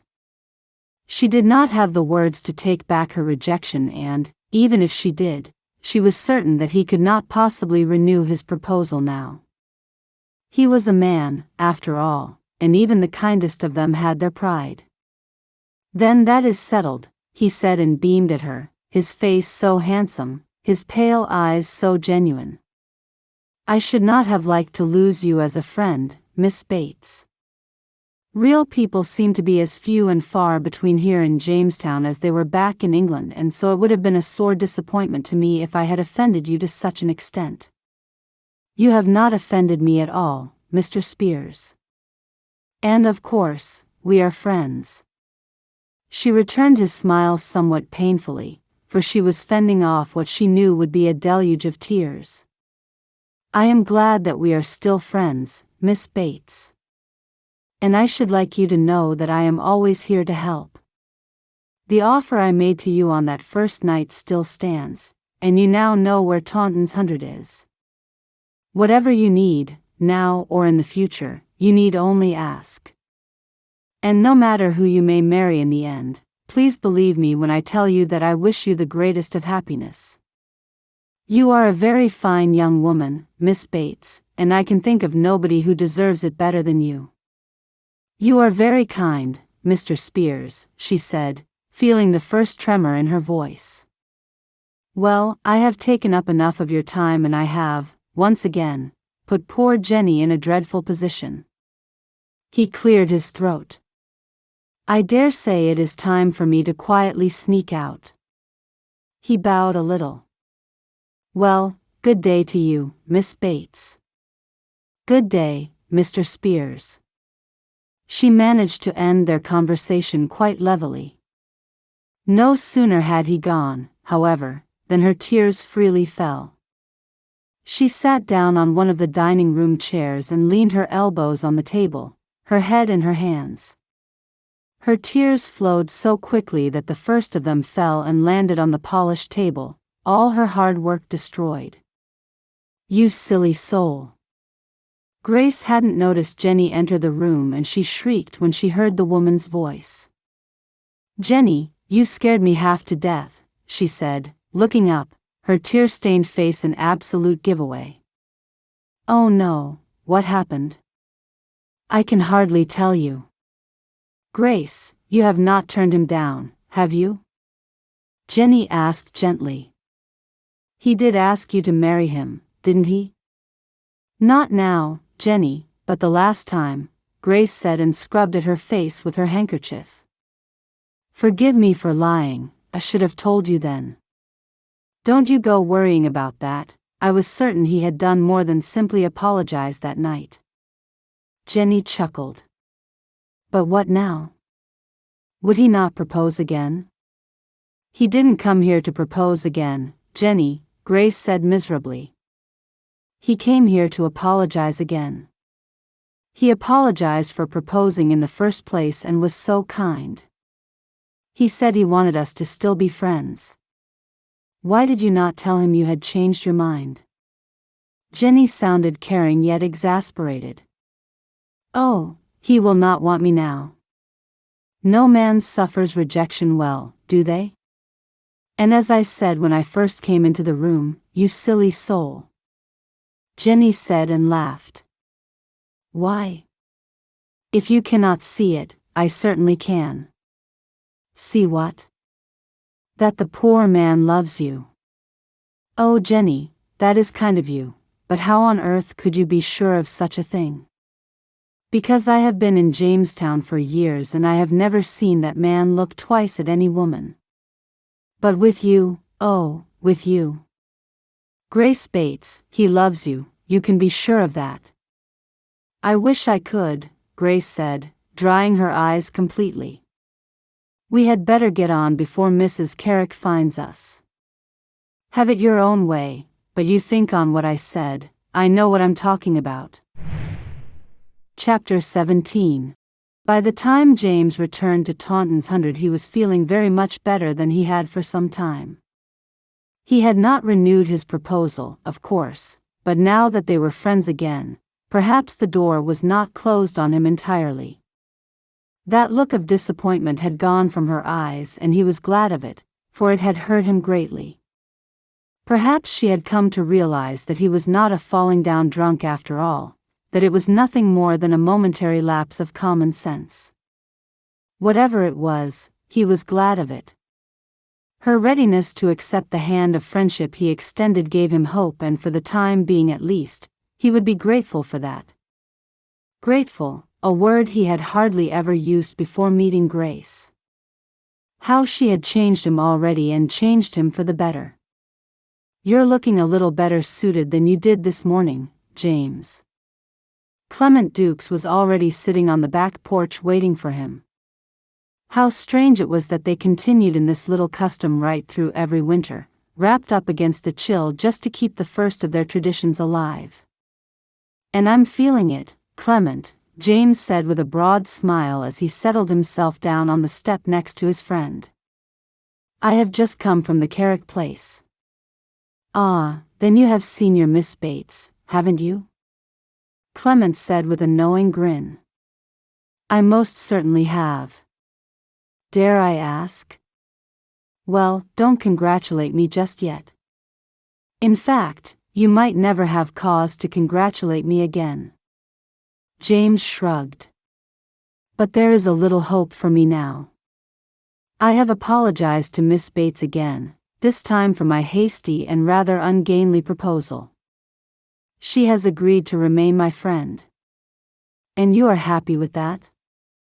I would rather it was something more, but I am better off now than I was at the start of the day. I have a new friend, and a very fine one. I am learning a little gratitude, you see. And I believe a little bit of that goes a very long way. Clement laughed heartily. Do you hear wheels? He squinted as if that somehow improved his hearing. Wheels? James looked at him quizzically. I hear cartwheels approaching. Clement rose to his feet. You might as well stay seated, I'll go and see who it is. Clement descended the wooden steps and darted around the side of the house to the front. James stared off across the plantation, indulgently entertaining the image of himself standing there with Grace at his side, his wife at last. It was a wonderful thought and, as destructive as it might prove to be in the end, he was simply going to hold on to it for now and let it play out on the canvas of his mind. James, you'd better come, Clement said, his face a picture of unrest as he returned. What is it? James got to his feet and hurriedly joined his friend. Why do you look like that, Clement? It is Oscar Wentworth, James. He says he has some business with you. What business? Oh, you know what he is. He would not part with such information to the likes of me. Then why do you look so unsettled? You know what a pale-faced weasel he is, James. And he looks gleeful. Gleeful, I tell you. Clement shook his head sharply and turned to spit on the ground. That man brings an ill wind with him, you mark my words. Then let us see what it is, James said, straightening up as he walked confidently to the front of the house. Ah, Spears. Oscar Wentworth, made bitter by his recent disappointment in love if the rumors were to believed, looked more arrogant and pompous than ever. Wentworth, James said, determined to be as impolite as his guest. I am afraid you are going to have to come with me, Oscar said, and James could see that Clement was right. The man looked gleeful. Perhaps, when you've told me what this is all about. It might be better coming from Sir Francis, Oscar said, and his pale face twisted into an amused sneer. You'd better come out with it, whatever it is, otherwise you'll be riding back to the governor alone, James said defiantly. Very well, I'll tell you, Oscar said, seeming only vaguely disappointed not to have James left in suspense. I'm afraid there's been an accusation, he said, lingering over the word, obviously enjoying the feel of it on his lips. What accusation? James asked and snorted with laughter, certain that no accusation of any kind been made. I'm afraid it concerns Miss Veronica Darlington, Oscar went on, and James felt his heart plummet into his stomach. So, she had found a way to make him sorry in the end. Chapter 18. Grace had been helping out in the kitchen when the terrible knocking at the front door of the Carrick house came. It was the sort of knocking that foretold of some disaster, and even without knowing its cause, Grace felt a little nauseous. Jenny had run to answer the door, and Grace, afraid to move from the kitchen, had heard nothing but mumbling which she assumed was coming from the sitting room. The mumbling was growing louder, but she could not yet make out any distinct words. Oh, my goodness, you must come quickly, Jenny said, tearing back into the kitchen just minutes later, her pretty cheeks flushed with excitement. Why? What has happened? Who is here? Grace asked, and absent-mindedly rubbed her perspiring palms on the front of her thick apron. It is Clement Dukes, Grace. He has demanded to see you, but Mrs. Carrick will not hear of it. As always, she seeks to interfere, but I am certain that she knows he is here on some errand of his master's. You must go out there and be firm. Remember that you are not a servant in this house, Jenny implored her. And remember what I told you earlier in the dining room, she said in a hurried whisper as she gripped Grace's arm quite painfully and began to propel her towards the sitting room. Jenny forced her through the door with such gusto that Grace seemed to burst into the room, startling both Mrs. Carrick and Mr. Dukes. Mrs. Carrick looked daggers at her, and Grace felt a certain amount of trepidation. I believe you're looking for me, Mr. Dukes, Grace said with as much dignity as she could muster. No, no, no. Mrs. Carrick said in the manner of a spoiled child. I will not have this, not in my house. If you wish to come and beg for Miss Bates' hand in marriage, you will do so in the proper manner. I will not have you bursting in and demanding to see her. These things must be done properly. I have not come here to propose to Miss Bates, Mrs. Carrick, Clement Dukes said steadily, his eyes blazing with anger. I have come to speak to her in private. This is my house. And Miss Bates is a guest, isn't she? Mr. Dukes stared levelly at Mrs. Carrick. You cannot dictate who she does and doesn't see. Whilst she is under my roof, I shall most certainly make my objections, Mrs. Carrick retaliated, turning to look at Grace in the hopes that her words had the desired effect. But the effect they had on Grace was very different. She was not cowed or afraid, she was absolutely furious. She knew then that any man who came to that house would be turned away. Slowly but surely, Mrs. Carrick was making her every bit the servant she had been back in England. Well, that awful woman could think again. You may object all you wish, Mrs. Carrick, for I will not be staying here under your roof any longer. Grace stood up so straight that she was certain she must be a full 2 inches taller than she had been at the start of the day. I am not your servant, Mrs. Carrick. I am supposed to be a guest in your house and, as such, I will decide who I speak to, not you. But this is my house. Indeed, it is, which is why I shall speak to Mr. Dukes outside. She thrust an arm out in front of her to indicate that Clement Dukes should leave, for she would follow him. Grace was surprised to find that she didn't feel an ounce of regret by the time the cold winter air hit her face. Rather, she felt proud, liberated, and she only wished that and could be there now to enjoy the moment. She had broken free, not from Mrs. Carrick, but from her own self-imposed limitations. Mr. Dukes, whatever has happened? She asked, remembering that the man had a purpose in coming to her so forcefully. James is in dreadful trouble, Miss Bates, and you are the only person I can think of to get him out of it, he said simply, getting straight to the point. What trouble? You may or may not know that Lord Darlington's daughter, Veronica, had set her sights on James as a most suitable husband. Well, she would, wouldn't she? He's got more money than most and good breeding and whatnot. He shook his head dismissively. He and Grace were birds of a feather, they had come from the same place. Anyway, James turned her down flat. And when I say turned her down, I mean it. She did no more than turn up in his drawing room and propose to him herself in the end when it seemed that he would never propose to her. Oh, my goodness, Grace said and clapped a hand over her mouth to stifle a laugh. That was more than a week ago, miss, and he had more or less forgotten about it. That was until Oscar Wentworth turned up at Taunton's 100 not an hour ago to take him away. Oscar Wentworth? Grace's blood ran cold. She'd had dealings with Oscar Wentworth before, when he had so cruelly tried to force and to marry him. He was a vile creature, one that she was certain would stick at nothing to have his own way.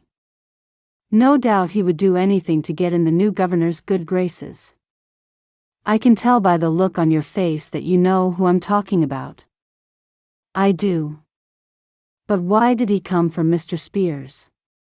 In a fit of pique, that spiteful young woman has told Sir Francis Wyatt that James offered her marriage, had his way with her, and then retracted his offer. But surely anybody would see that as a lie, Grace said and shook her head incredulously. A little bit of revenge for his having turned her down.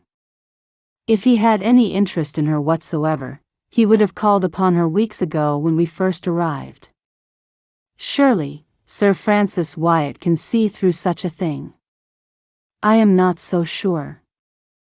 I know nothing really of the new governor and cannot say if he's anywhere near as sensible as the last one.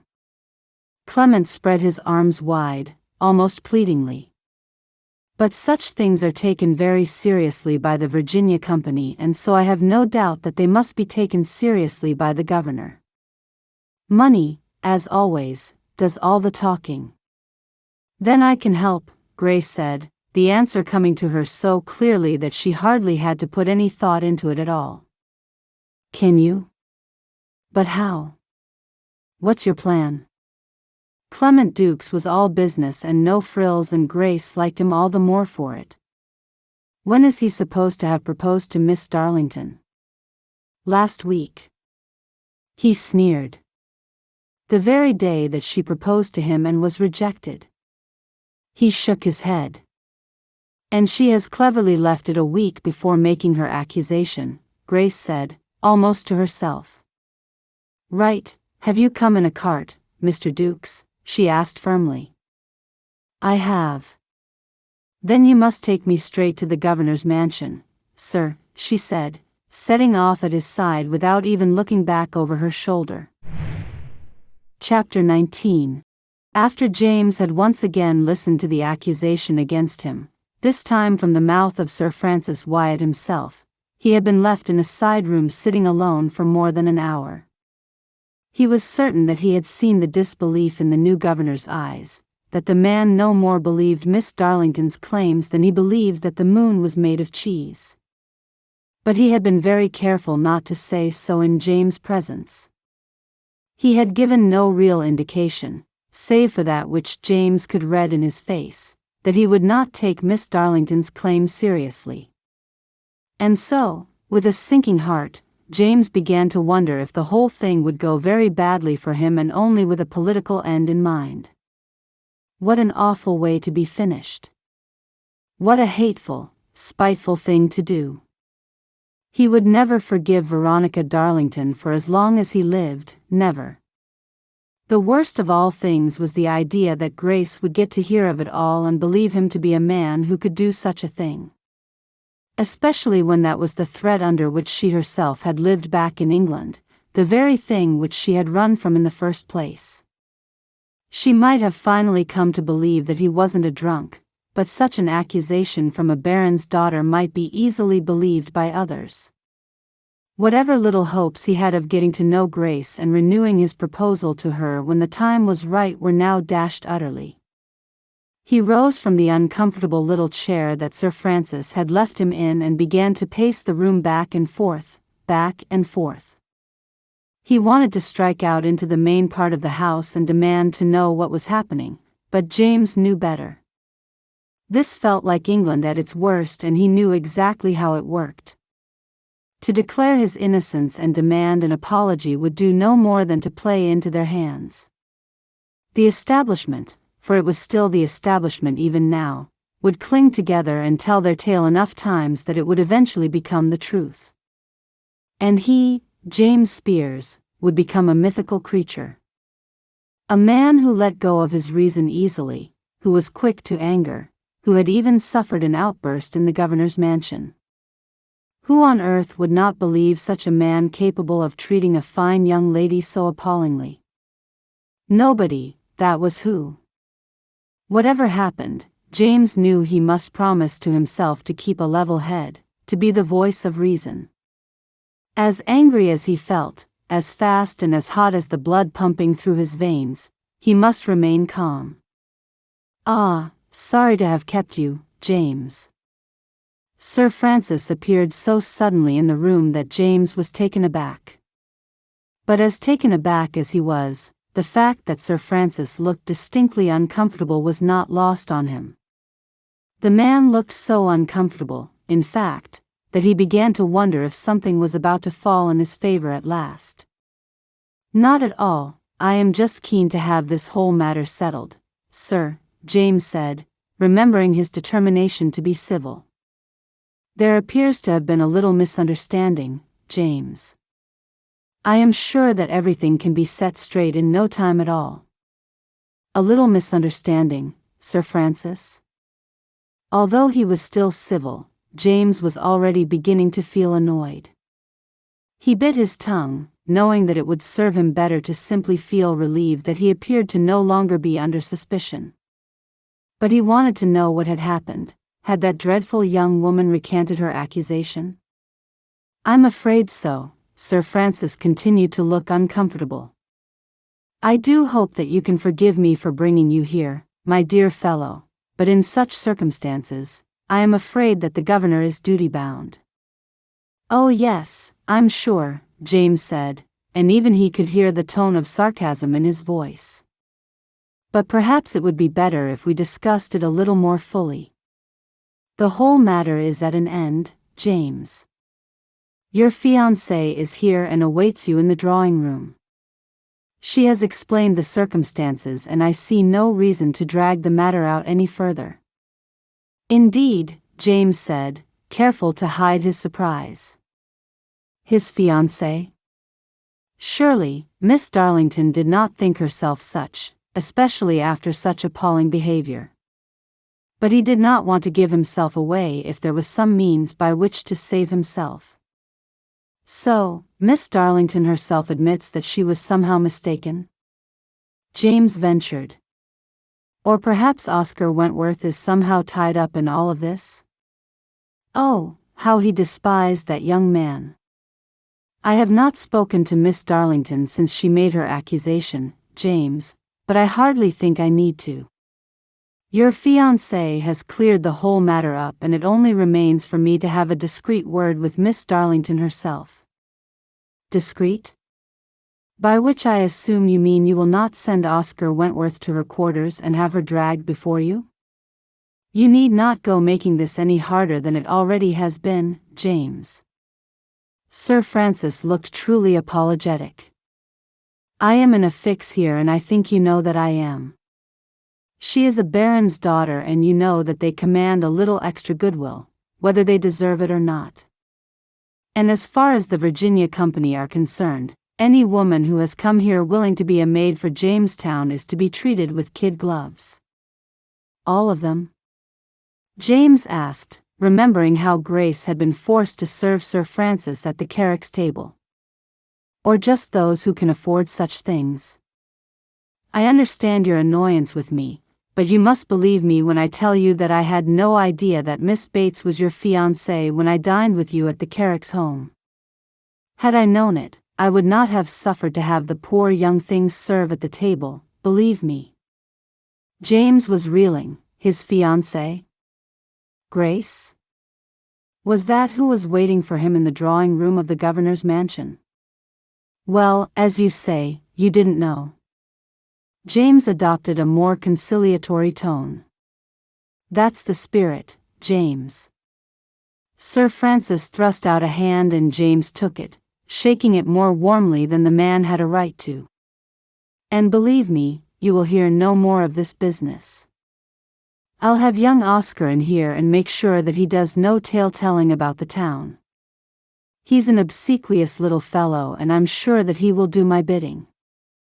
I have no doubt of it, James said, wishing that he could wring the young man's neck for nothing more than turning up at his home so gleefully.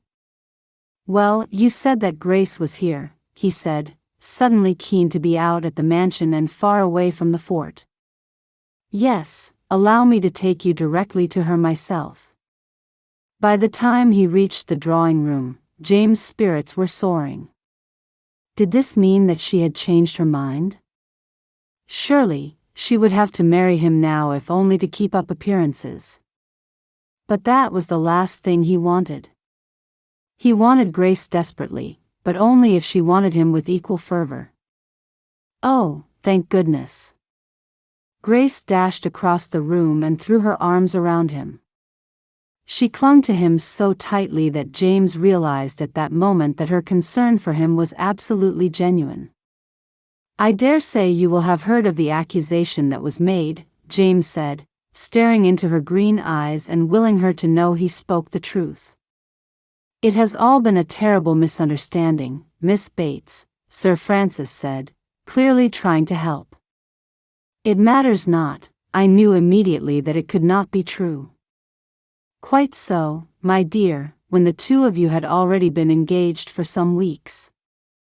Sir Francis nodded and smiled at Grace. If only you had not been so determined to hold out for a spring wedding, child. If you had simply married him with the speed that the other maids marry their suitors, Miss Darlington could not have found herself, well, quite so mistaken. He gave her a knowing sort of squint. Yes, I think I have learned my lesson, Sir Francis, Grace said sweetly. Forgive me, but may we leave, sir? Yes, of course, he said, leaning forward to shake James firmly by the hand once more. And I hope that all is forgotten, James? Of course, it is, Sir Francis, James said, thinking that he would be hard-pressed to ever truly forget it. The moment they were outside, Grace blew out a great breath of relief. She laid her hand on her chest for a moment as if to steady herself. Goodness, that was a strain, she said and turned to look up into his eyes. For all my protestations, I did not think the governor would believe me so readily. Not when I had served him as no better than a maid. In the end, I think that worked in our favor, Grace. He felt terrible that he had so quietly condoned the poor treatment of my future wife. He raised his eyebrows. So, what now? Well, we make our way down the hill to where Clement is waiting with the cart, she said, and smiled at him a little mischievously. He will certainly be very glad to see you, James, she said, and he felt his skin alive with excitement to hear her address him so intimately. Take my arm, would you? He held out his arm, needing to feel her against him in some small way. Of course, she said, and held on to him tightly. Isn't it funny how people of a certain station in life never lie, she began. Do they not? Oh no, people of consequence never lie, they are only ever mistaken. Grace turned and raised her eyebrows at him, and James could not help but laugh. I see what you mean. And yet they are the people who seem to lie all the time. Sir Francis lied when he declared that the maids from England were to be treated with respect. Mrs. Carrick lied when she said I was doing no more than simply helping her out just a little. And the prickly Miss Darlington lied, just to get her own way. They do nothing but lie, and yet none of them ever has the decency to admit it when they are found out. I'm beginning to think that there is no such thing as being mistaken. Then, if I am not mistaken, James said and chuckled, why, oh, you are not quite so averse to my former proposal as you had initially been. His amusement turned to hope in a heartbeat. No, but I was never averse to your proposal, James. Then what? He said, walking slowly so that they might have as much time alone together as possible before returning to Clement. I was afraid, that is all, she said slowly. I could never let go of the idea that I began as a servant and I should remain that way for the rest of my days. I never thought to treat you as a servant, Grace. I love you. I think I fell in love with you the moment I first spoke to you. I likely fell in love with you about the same time, James, but I was too scared to recognize it. I did not think myself worthy of such a fine man as you.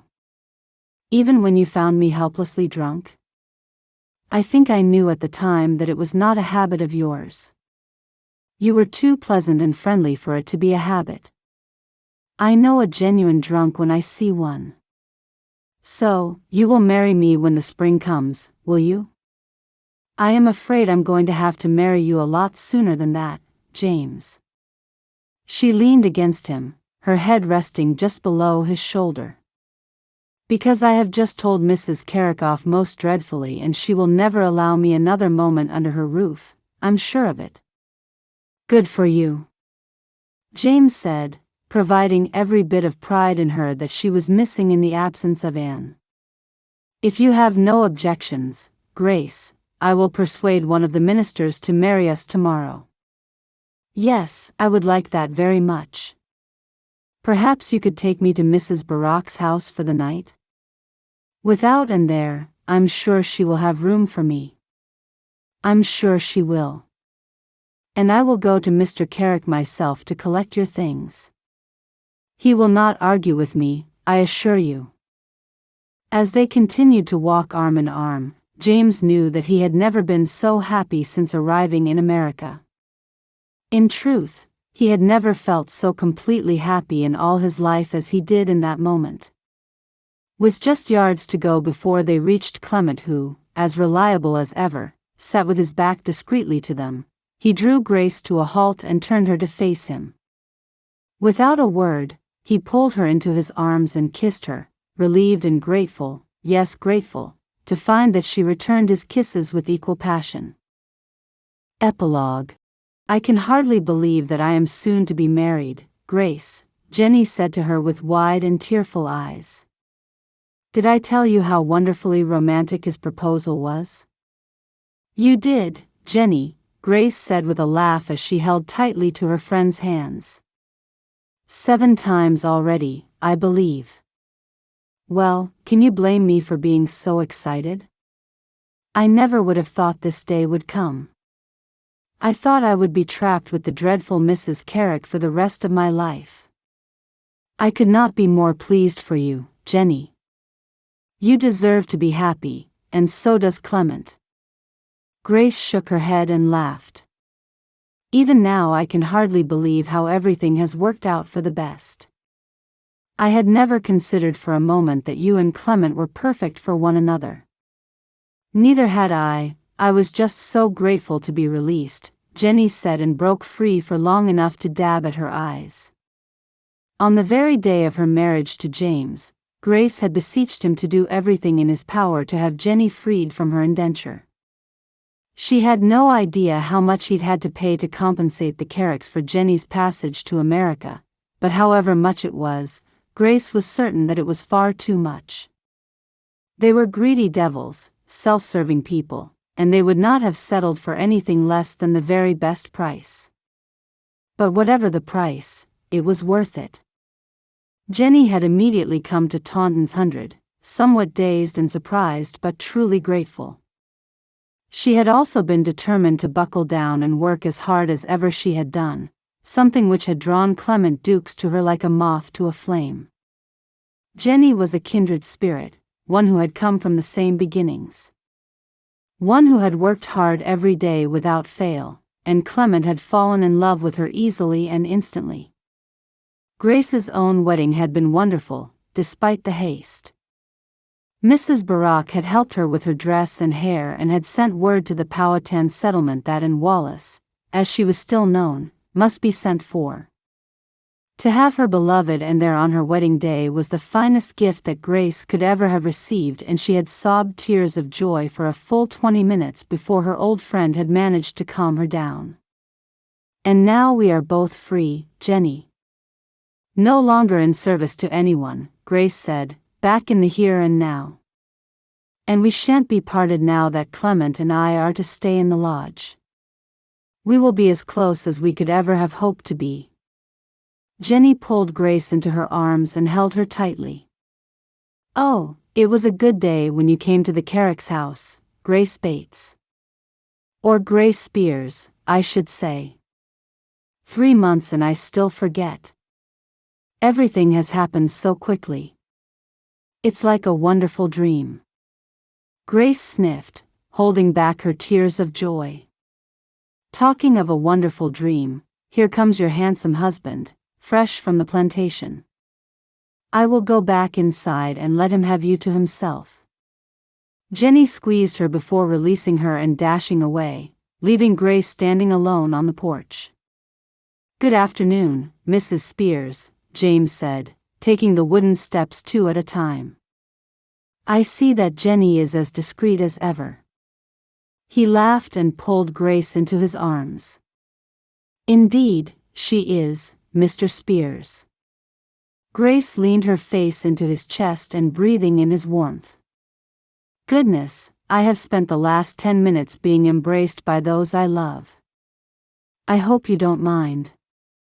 James laughed gently, and she could feel the vibration from his broad chest. I could stand it forever. I hope I will always come first, though, he complained amusingly. You will always come first, James. I love you so much. I shall never tire of hearing you say that. And I love you, Grace. You have single-handedly made Jamestown the finest place on earth. And you have made my life complete. Have I? He asked and leaned back to look into her eyes. More than you could have realized, she said, and pulled a hand free to lay it on her still flat belly. My love, are we to have a child? Is that what you are trying to tell me? James asked, his beautiful pale blue eyes shining in the fading light. We are. Are you pleased? What do you think? He said as he lifted her easily off her feet. I have my answer. She clung to his neck and kissed him. I have written a letter to Mrs. Brightback in England. Will you read it for me to check that I have written the words properly? I am still learning. Of course. We cannot have your old friend waiting for news. He laughed. But you're the cleverest woman I have ever met. You don't really need me anymore to check your words. I really do love you, she said, and let a little tear of happiness roll down her cheek. And I really do love you, Grace, my love, my life. Thank you for listening to The Simple Matter of Love, part of the A New Love for the Jamestown Bride series by best-selling historical romance author Indiana Wake. If you enjoyed Grace and James's tender journey of trust, courage, and unexpected love, your next visit to Jamestown is already waiting. Continue the series with Her Real Wedding Day, a heartfelt story where promises are tested, hearts are challenged, and true love must prove itself when it matters most. Be sure to like, subscribe, and turn on notifications so you never miss the next audiobook release. And now, when you're ready, let's continue the journey to Jamestown and Her Real Wedding Day.